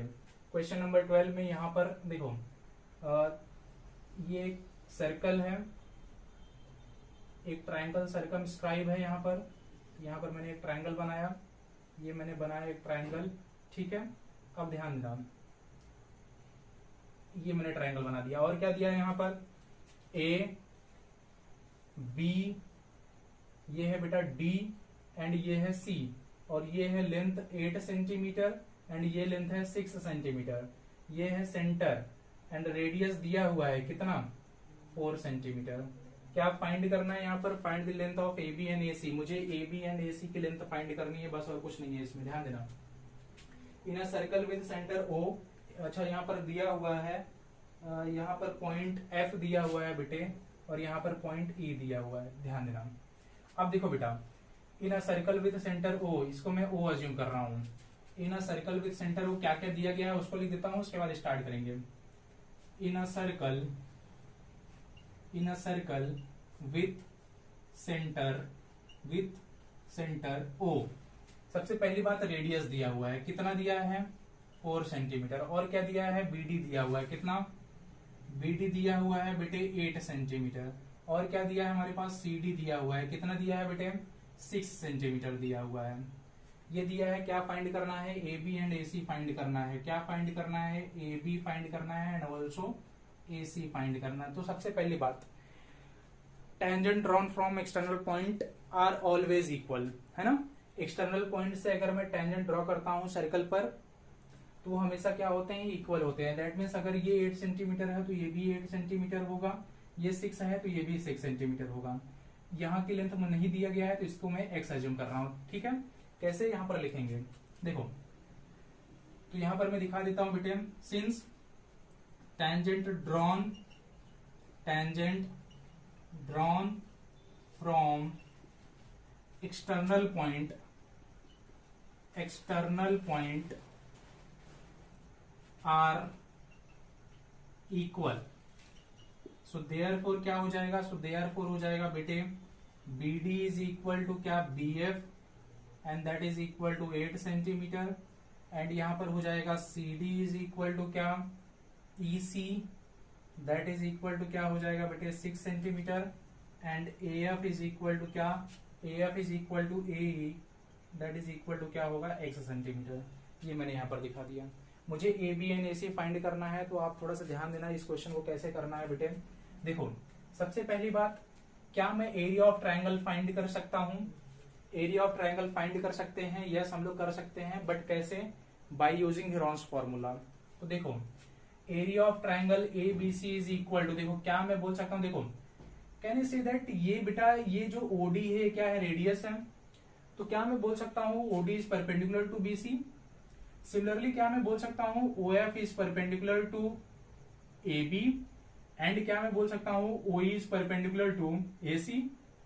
आप बोलोगे यस, कैसे, radius drawn to tangent is always perpendicular to tangent, theorem number 1। तो यहां पर ध्यान देना बेटा, अगर मैंने एओ को ज्वाइन किया एंड ऑल्सो अगर मैंने ओबी को ज्वाइन किया एंड ऑल्सो अगर मैंने ओसी को ज्वाइन किया, तो क्या मैं बोल सकता हूं यहां पर जो 3 ट्राइंगल बन रहे हैं कौन कौन से हैं, area of triangle A O B plus area of triangle A O C plus area of triangle O B C is equal to area of triangle A B C. हो सकता है ना बेटा, जो यहाँ पर 3 ट्राइंगल बन रहे हैं उसका एरिया अगर मैंने ऐड कर दिया तो एरिया ऑफ ट्राइंगल एबीसी मुझे मिल जाएगा, और वही मुझे यहाँ पर करना भी है। तो सबसे पहले हम लोग फाइंड करेंगे area of triangle ABC. Area of triangle ABC को फाइंड करने के लिए मैं हेरोन्स फॉर्मूला यूज करूंगा, और हेरोन्स फॉर्मूला को फाइंड करने के लिए मुझे सेमी पेरीमीटर फाइंड करना होता है। सेमी पेरीमीटर क्या होता है बेटे, sum of its boundary, that means sum of its all side. तो सबसे पहले हम लोग एस फाइंड करेंगे, ध्यान देना इन ट्राइंगल एबीसी, यहां पे मैं कर रहा हूं बेटा in triangle A B C let, क्योंकि हेरोन्स फॉर्मूला में ए बी एंड सी से हम लोग साइड को डिनोट करते हैं, तो यहां पर ए को मैं अज्यूम कर रहा हूं A is equal to X plus 8, इसको मैंने एक्स प्लस 8 अज्यूम किया, मतलब ए बी वाली जो साइड है उसको मैं ए से डिनोट कर रहा हूं, and b is equal to हो जाएगा बेटा x plus 6 metre, and c हो जाएगा बेटे that is equal to 8 plus 6 14 metre. ये तीनों साइड मैंने दिखा दिया यहाँ पर। अब एस फाइंड करो, तो एस क्या होता है, sum of its all side semi perimeter, that means A plus B plus C upon 2। A कितना है हमारे पास एक्स प्लस 8, बी कितना है एक्स प्लस 6 प्लस सी कितना है 14 अपॉन कितना 2। So therefore here we will get s is equal to what, तो यहां पर मुझे एस मिल रहा है बेटे, देखो 8 प्लस 6 14, 14 प्लस 14 कितना हुआ 28 हुआ, x प्लस एक्स कितना हुआ 2x हुआ, अपॉन कितना आया 2 आया। तो यहां से 2 कॉमन आ जाएगा, तो ये हो जाएगा बेटे s इज इक्वल टू क्या 14 प्लस एक्स। s मुझे कितना मिला 14 प्लस एक्स मिला, s कितना मिला 14 plus x metre, semi perimeter मुझे मिल गया। ठीक है, अब क्या करना है, यहां पर सेमी पेरीमीटर मुझे मिल गया है, तो अब मैं area of triangle ABC find करूंगा, इसलिए ये वाले पार्ट को मैं इरेज कर रहा हूं, बाकी का पार्ट हम लोग यहां पे करेंगे। ठीक है, देखो area of triangle A B C, since क्या होता है हेरोन्स फॉर्मूला, देखो area of triangle ABC is equal to under root S into S minus A S minus B S minus C, ये होता है फॉर्मूला। एस की वैल्यू हमने फाइंड की है, कितनी करी है बेटा 14 प्लस एक्स, सब्स्टिट्यूट करो इसमें, तो ये हो जाएगा 14 प्लस एक्स, एस की वैल्यू 14 प्लस एक्स माइनस ए कितना है एक्स प्लस 8, पहले माइनस की साइन है तो अंदर की साइन बदलेगी, ये हो जाएगा minus x minus 8, s 14 plus x minus b, b हमारे पास कितना है, बी है हमारे पास एक्स प्लस 6, यहां पर लिखो एक्स माइनस 6 आया, एंड s माइनस सी कितना 14 प्लस एक्स माइनस सी, सी हमारे पास कितना है बेटे, सी है हमारे पास 14, यहां पर मैंने लिख दिया। ठीक है, अब इसको सॉल्व करते हैं, तो ये हो जाएगा that is equal to under root 14 plus x कितना आया बेटे 14 प्लस एक्स।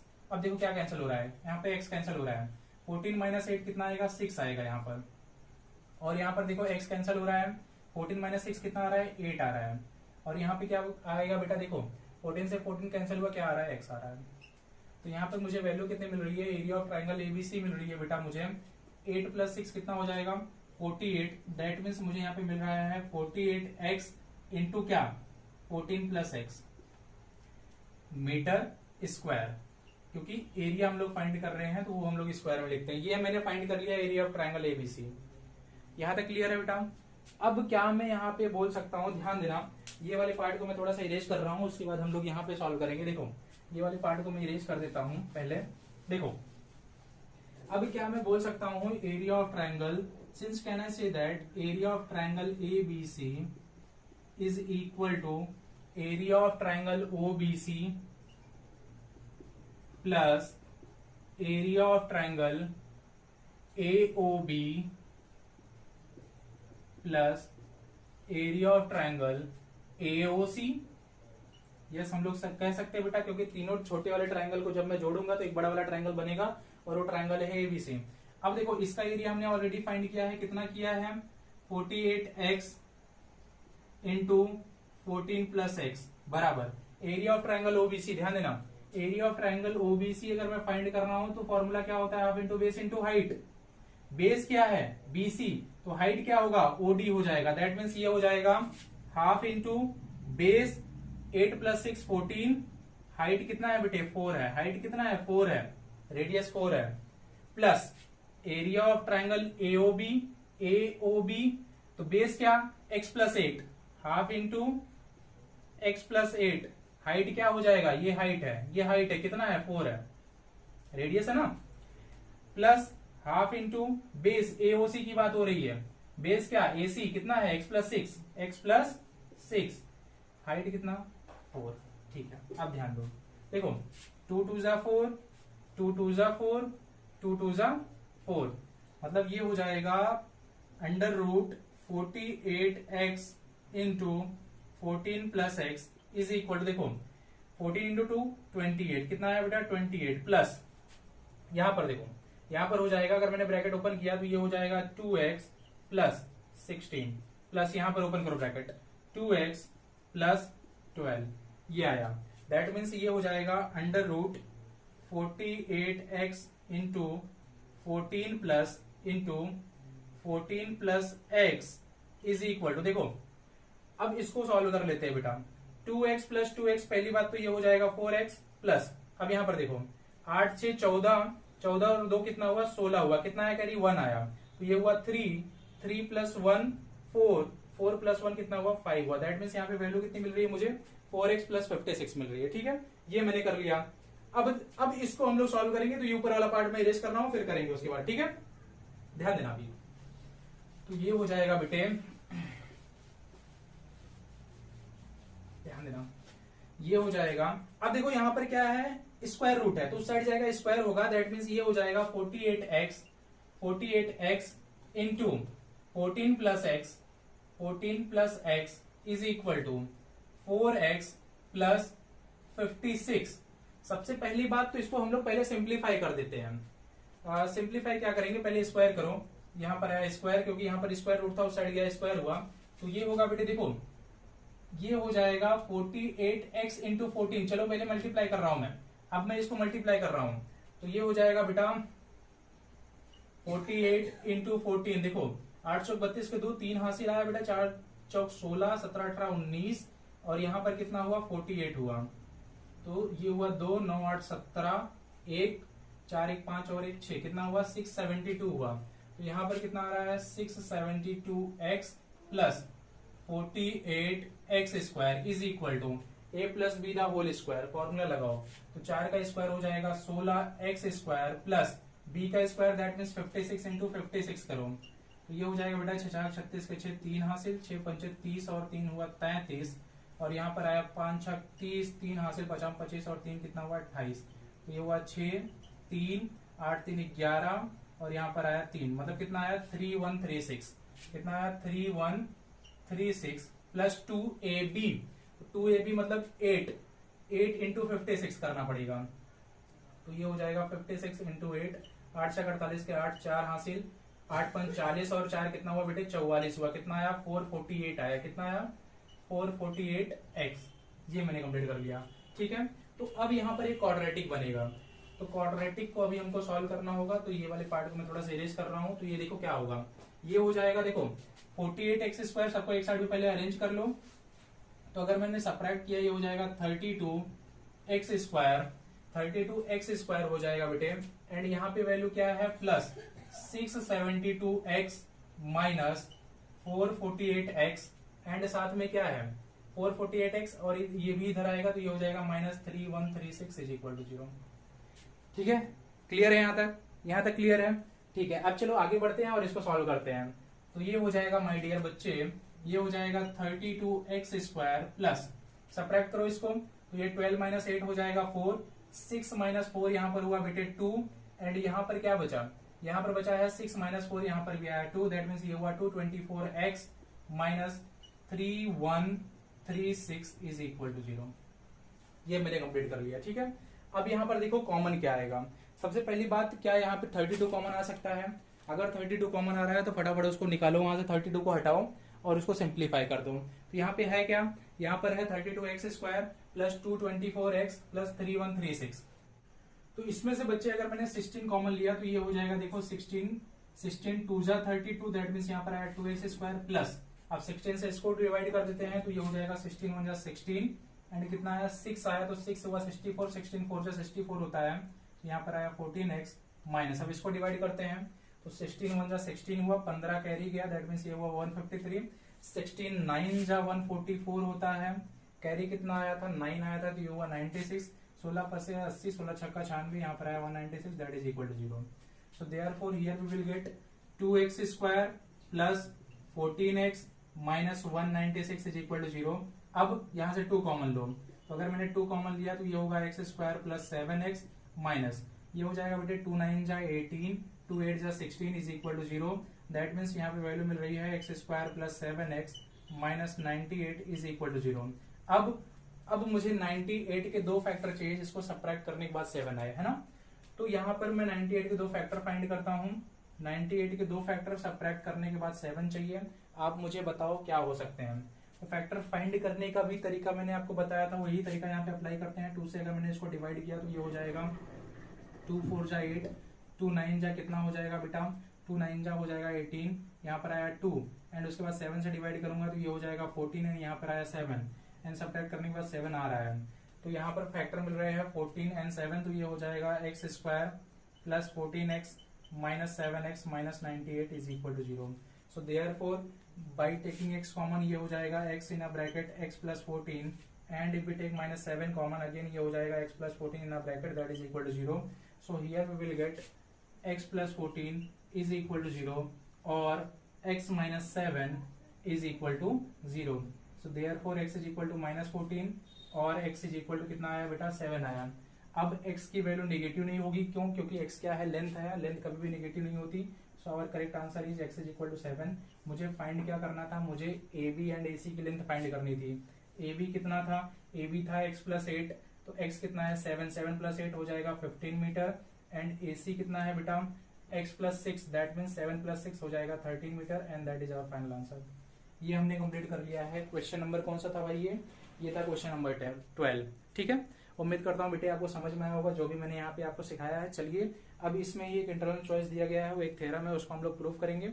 उसके बाद हम लोग केस स्टडी वाले क्वेश्चन सॉल्व करना स्टार्ट करेंगे। ठीक है, तो इसको मैं इरेज कर देता हूँ। उसके बाद हम लोग क्वेश्चन नंबर 12 का इंटरनल चॉइस करते हैं।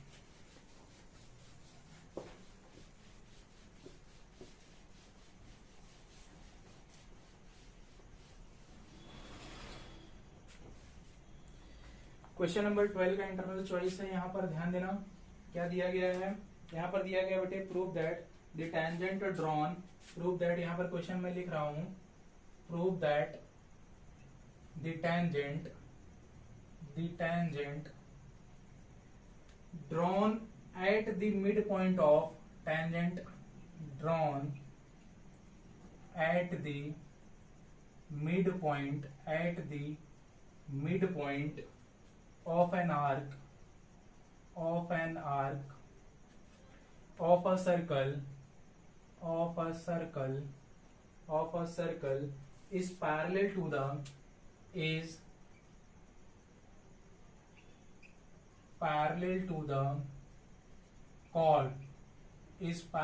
the chord joining the endpoints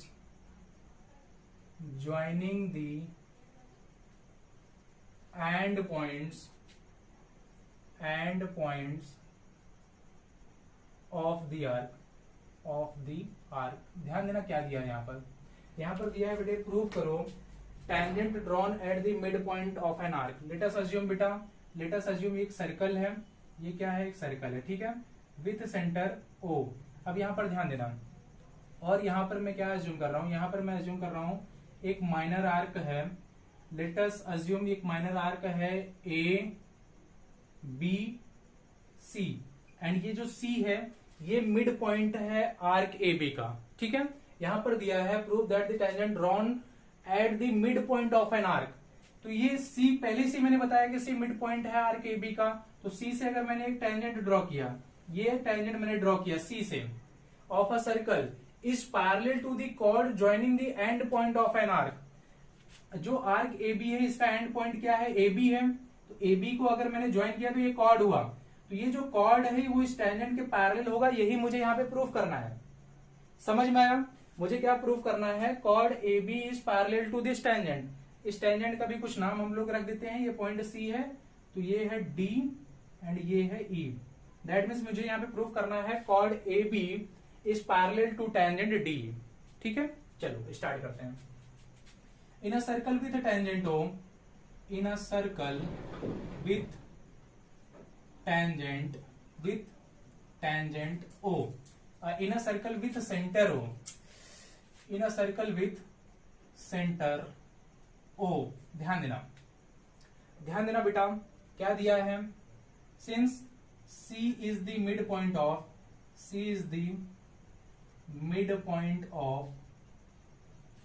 arc AB का मिड पॉइंट C दिया हुआ है, and D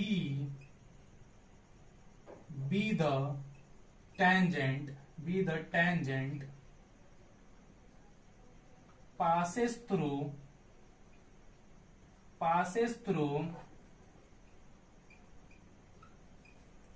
C.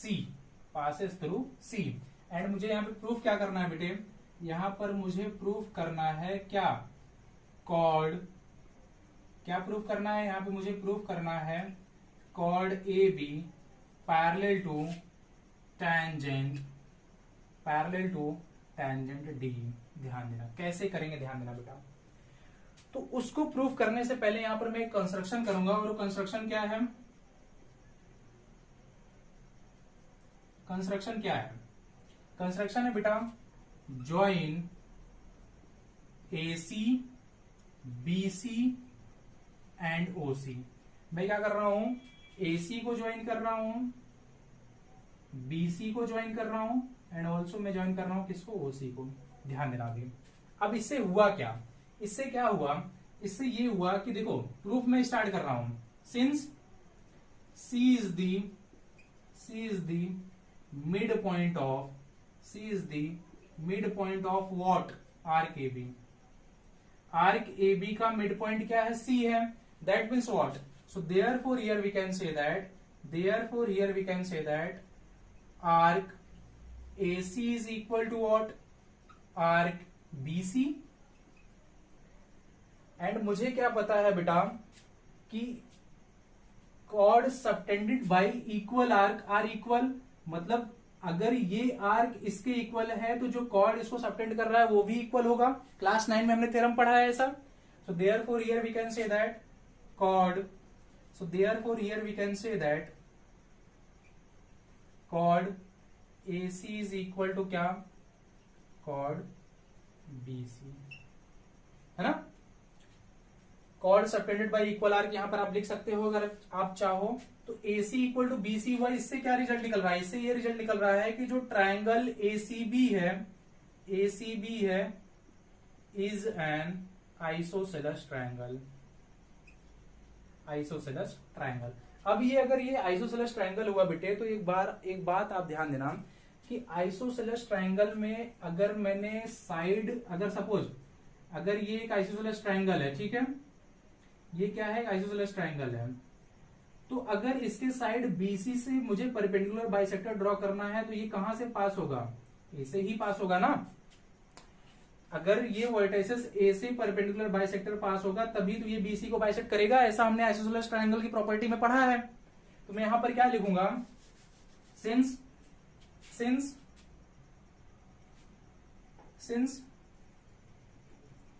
perpendicular bisector of side AB, perpendicular bisector of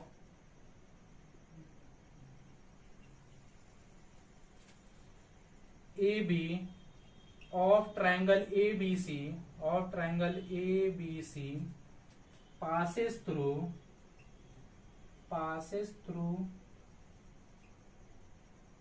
C। कहां से पास होगा, सी से पास होगा, अभी थोड़ी देर पहले मैंने आपको बताया। एंड ऑल्सो यहां पर ध्यान देना बेटे, and perpendicular bisector of chord A B, perpendicular bisector of chord A B passes through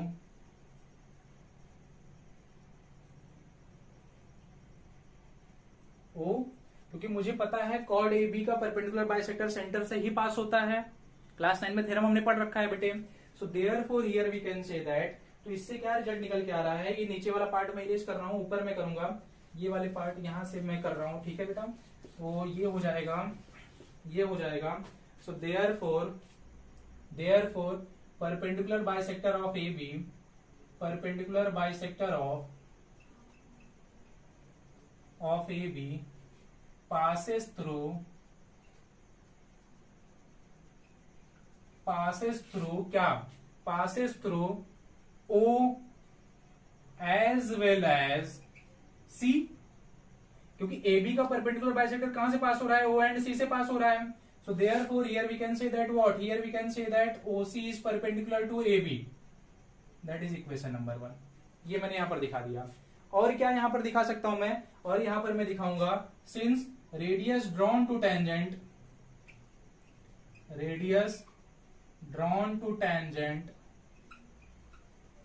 perpendicular to tangent, so therefore what, so therefore बेटे क्या होगा, OC is perpendicular to D, equation number 2। अब यहां पर ध्यान देना बेटा, ये जो OC है ये AB के भी परपेंडिकुलर है एंड ऑल्सो DE के भी परपेंडिकुलर है, तो मैं यहां पर बोलूंगा फ्रॉम 1 एंड 2, सो देयरफॉर मैं यहां पे बोलूंगा बेटा फ्रॉम 1 एंड 2 क्या, AB is parallel to D, hence proved. अगर एक ही लाइन दो साइड के परपेंडिकुलर है तो वो साइड हमेशा क्या होगी, पैरेलल होंगी, है ना बेटा। तो ये यहाँ पे हमने प्रूफ कर दिया क्वेश्चन नंबर 12, और उम्मीद करता हूं जो प्रूफ मैंने आपको सिखाया है ये समझ में भी आया होगा बेटा। चलिए अभी स्टार्ट करते हैं केस स्टडी बेस्ड क्वेश्चन, देखते हैं क्वेश्चन नंबर 13 में क्या दिया गया है। तो इसको मैं इरेज कर रहा हूं, उसके बाद हम लोग case study based question solve करते हैं और उसके बाद ये सैंपल पेपर 3 हम लोग कंप्लीट कर देंगे, ठीक है। चलिए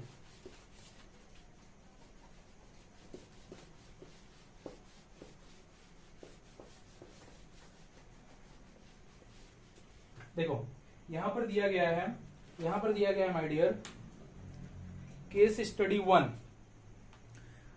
a data was recorded regarding the number of four-wheelers passing through a particular road in 5 minutes for 100 days, recorded data in tabular below। क्या करना है इसमें, यहां पर मुझे करना है बेटे, on the basis of the above data answer the following question. सबसे पहली बात जो डेटा दिया गया है उसको मैं यहाँ पे बना दे रहा हूं बेटा, ये क्वेश्चन नंबर 13 में करवा रहा हूं आपको। Question number 13 number of vehicles is given, that means class interval दिया गया है। यहाँ पर क्या दिया गया है, 0 to 10, 10 to 20, 20 to 30, 30 to 40, 40 to 50, 50 to 60, 60 to 70, 70 to 80, ये दिया गया है। और क्या यहाँ पर नंबर ऑफ डेज है, क्या है बेटे, नंबर ऑफ डेज है, यहाँ पर नंबर ऑफ डेज है, क्या क्या है 7, 14, 13, 12, 20, 11, 15 और क्या है यहाँ पर 8 है। क्या फाइंड करना है? On the basis of above data answer the following questions. Later on it was found that the data for 20 to 30 vehicles and 60 to 80 vehicles was written on approximate basis. Find the class mark of 20 to 40 and 60 to 80. 20 to 40 and 60 to 80 का मुझे class mark find करना है। ये सब question ए में दिया गया है एंड दूसरे में दिया गया है find the median number of vehicles that passes through the road. Median number of vehicles find करना है जो रोड से पास हो रहा है, तो मीडियन फाइंड करना है बेसिकली यहाँ पर। तो सबसे पहले हम लोग ए का आंसर फाइंड कर लेते हैं। ए का आंसर क्या था? ए के आंसर में मुझे फाइंड करना था क्लास मार्क किसका? क्लास मार्क फाइंड करना था 20 टू 40 एंड 60 टू 80 का। तो मैंने आपको फॉर्मूला बताया था बेटे क्लास मार्क का। Class mark is equal to क्या? Lower limit plus upper limit upon 2। किसका फाइंड करना है? 20 टू 40 का फाइंड करना है ना? 20 टू 40 का फाइंड करना है। तो लोअर लिमिट कितना है? 20, अपर कितना है? 40 अपॉन कितना हुआ? 2। 40 प्लस 20 60 अपॉन 2 कितना है? 30 है। दैट मीन्स आंसर कितना हुआ? 30 हुआ। और दूसरा मुझे कौन सा क्लास इंटरवल है यहाँ पर? 60 टू 80 का फाइंड करना है। तो 60 टू 80 का क्लास मार्क हो जाएगा 60 प्लस 80 अपॉन 2, ऐड करके 2 से डिवाइड करो, कितना आएगा बेटे? 70 आएगा। तो 20 एंड 40 का क्लास मार्क 30, 60 एंड 80 का क्लास मार्क कितना आया? 70 आया। ये मैंने फाइंड कर लिया। अब हम लोग फाइंड करेंगे मीडियन। ये मैं इरेज कर रहा हूँ बेटे। मीडियन को फाइंड करने के लिए आपको पता है क्यूमुलेटिव फ्रीक्वेंसी फाइंड करनी होती है। तो सबसे पहले मैं क्यूमुलेटिव फ्रीक्वेंसी का यहाँ पे टेबल बनाऊंगा, उसके बाद सॉल्व करेंगे। CF का यहाँ पर मैं टेबल बना रहा हूँ। क्यूमुलेटिव फ्रीक्वेंसी कैसे फाइंड करते थे? पहले का सेम ही रहेगा। दूसरे के लिए मैं क्या करता था? इसको ऐड करता था। तो ये हो जाएगा 14 प्लस 7 कितना हुआ? 21। 21 प्लस 13 हो जाएगा 3 प्लस 1 4, 2 प्लस 1 कितना हुआ? 3 हुआ। अब 12 यहाँ पर ऐड करूंगा तो ये हो जाएगा 4 प्लस 2 6, 3 प्लस 1 कितना हुआ? 4 हुआ। 46 आया। अब मैं ऐड करूंगा 20, तो 20 ऐड करो बेटा, ये हो जाएगा 66। अब 11 ऐड करो तो ये हो जाएगा बेटे 77। अब ऐड करो 15 तो ये हो जाएगा 7 5 12, 1 कैरी आया। 7 प्लस 1 8, 8 प्लस 1 कितना हो गया? 9 एंड 92 प्लस 8 कितना हुआ? 100 हुआ। ये मैंने फाइंड कर लिया cumulative frequency. So therefore n कितना मिल रहा है मुझे? n मिल रहा है 100। सो देयरफॉर n/2 हो जाएगा 100 अपॉन 2, दैट मीन्स कितना? 50। अब देखो 50 कौन से वाले क्लास इंटरवल में आ रहा है? तो 50 आ रहा है बेटा इसमें, ये है ना 50 इसमें आ रहा है। सो देयरफॉर हमारा जो मीडियन क्लास होगा वो हो जाएगा, मीडियन क्लास हो जाएगा हमारा, क्या हो जाएगा बेटा? मीडियन क्लास हो जाएगा 40 टू 50। मीडियन क्लास आया हमारा 40 टू 50। मीडियन का फॉर्मूला होता है median is equal to L plus n/2 minus CF upon F into H। तो L हमारे पास क्या है? लोअर लिमिट हो जाएगा 40, L हो जाएगा 40, n/2 हमने निकाला है कितना? 50, n/2 हमने निकाला है 50 एंड CF क्या है? CF होता है बेटे cumulative frequency of the class preceding to the median class. Median class के ठीक ऊपर वाले क्लास की क्यूमुलेटिव फ्रीक्वेंसी वो होती है CF। कितना है? 46। कितना है? 46। F क्या होता है? Frequency of the median class कितना है? 20 है। तो F कितना हुआ? 20 and H difference between lower and upper कितना है? 10। अब सारी वैल्यूज मैंने लिखा, सब्स्टिट्यूट करो इसमें, तो ये हो जाएगा बेटे that is equal to L 40 plus n/2 50 minus CF है हमारे पास 46 अपॉन F है हमारे पास कितना बेटा? 20। F है हमारे पास 20 इंटू H है हमारे पास 10। अब इसको सॉल्व करते हैं तो ये हो जाएगा, ध्यान देना, 40 प्लस 50 माइनस 46 कितना हो जाएगा? 4 एंड 0 से 0 यहाँ पे कैंसिल हुआ, कितना आया? 2। दैट मीन्स ये हुआ 40 plus 2 that is equal to 42। तो हमारा मीडियन कितना आ रहा है बेटा? ऑफ क्वेश्चन नंबर 13 मीडियन कितना आ रहा है? 42 आ रहा है और यही हमारा फाइनल आंसर है। Case study based question number 1 जो हम था हमारा वो कंप्लीट हो चुका है। क्वेश्चन नंबर 13 मैंने कंप्लीट करवा दिया। अब हम लोग स्टार्ट करेंगे 14। देखते हैं 14 में क्या दिया गया है। तो 14 में यहाँ पर दिया गया बेटे, क्वेश्चन में पढ़ रहा हूँ, ध्यान से सुनो। A passenger while boarding a plane slipped from the stairs and got hurt. The pilot took the passenger to the emergency clinic at the airport for treatment. Due to this, plane got delayed by half an hour. To reach the destination 1500 km away in time so that the passenger could catch the connecting flight, the speed of plane was increased by 250 km per hour. Plane की speed को 250 kilometre per our increase किया गया क्योंकि emergency की वजह से जो plane था वो हाफ एन आवर लेट चल रहा था। तो यहां पर दिया गया है बेटे, on the basis of the above information answer the following question.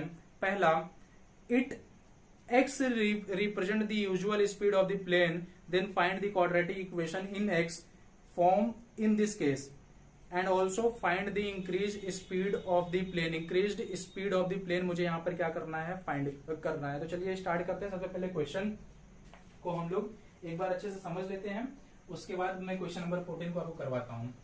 पहले इन टर्म्स ऑफ एक्स मुझे क्वाड्रेटिक इक्वेशन फॉर्म करना है। Speed of plane is given, that is x.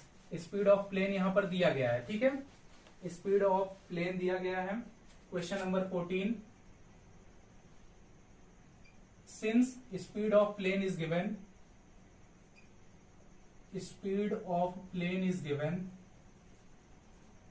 That is equal to x kilometre per our.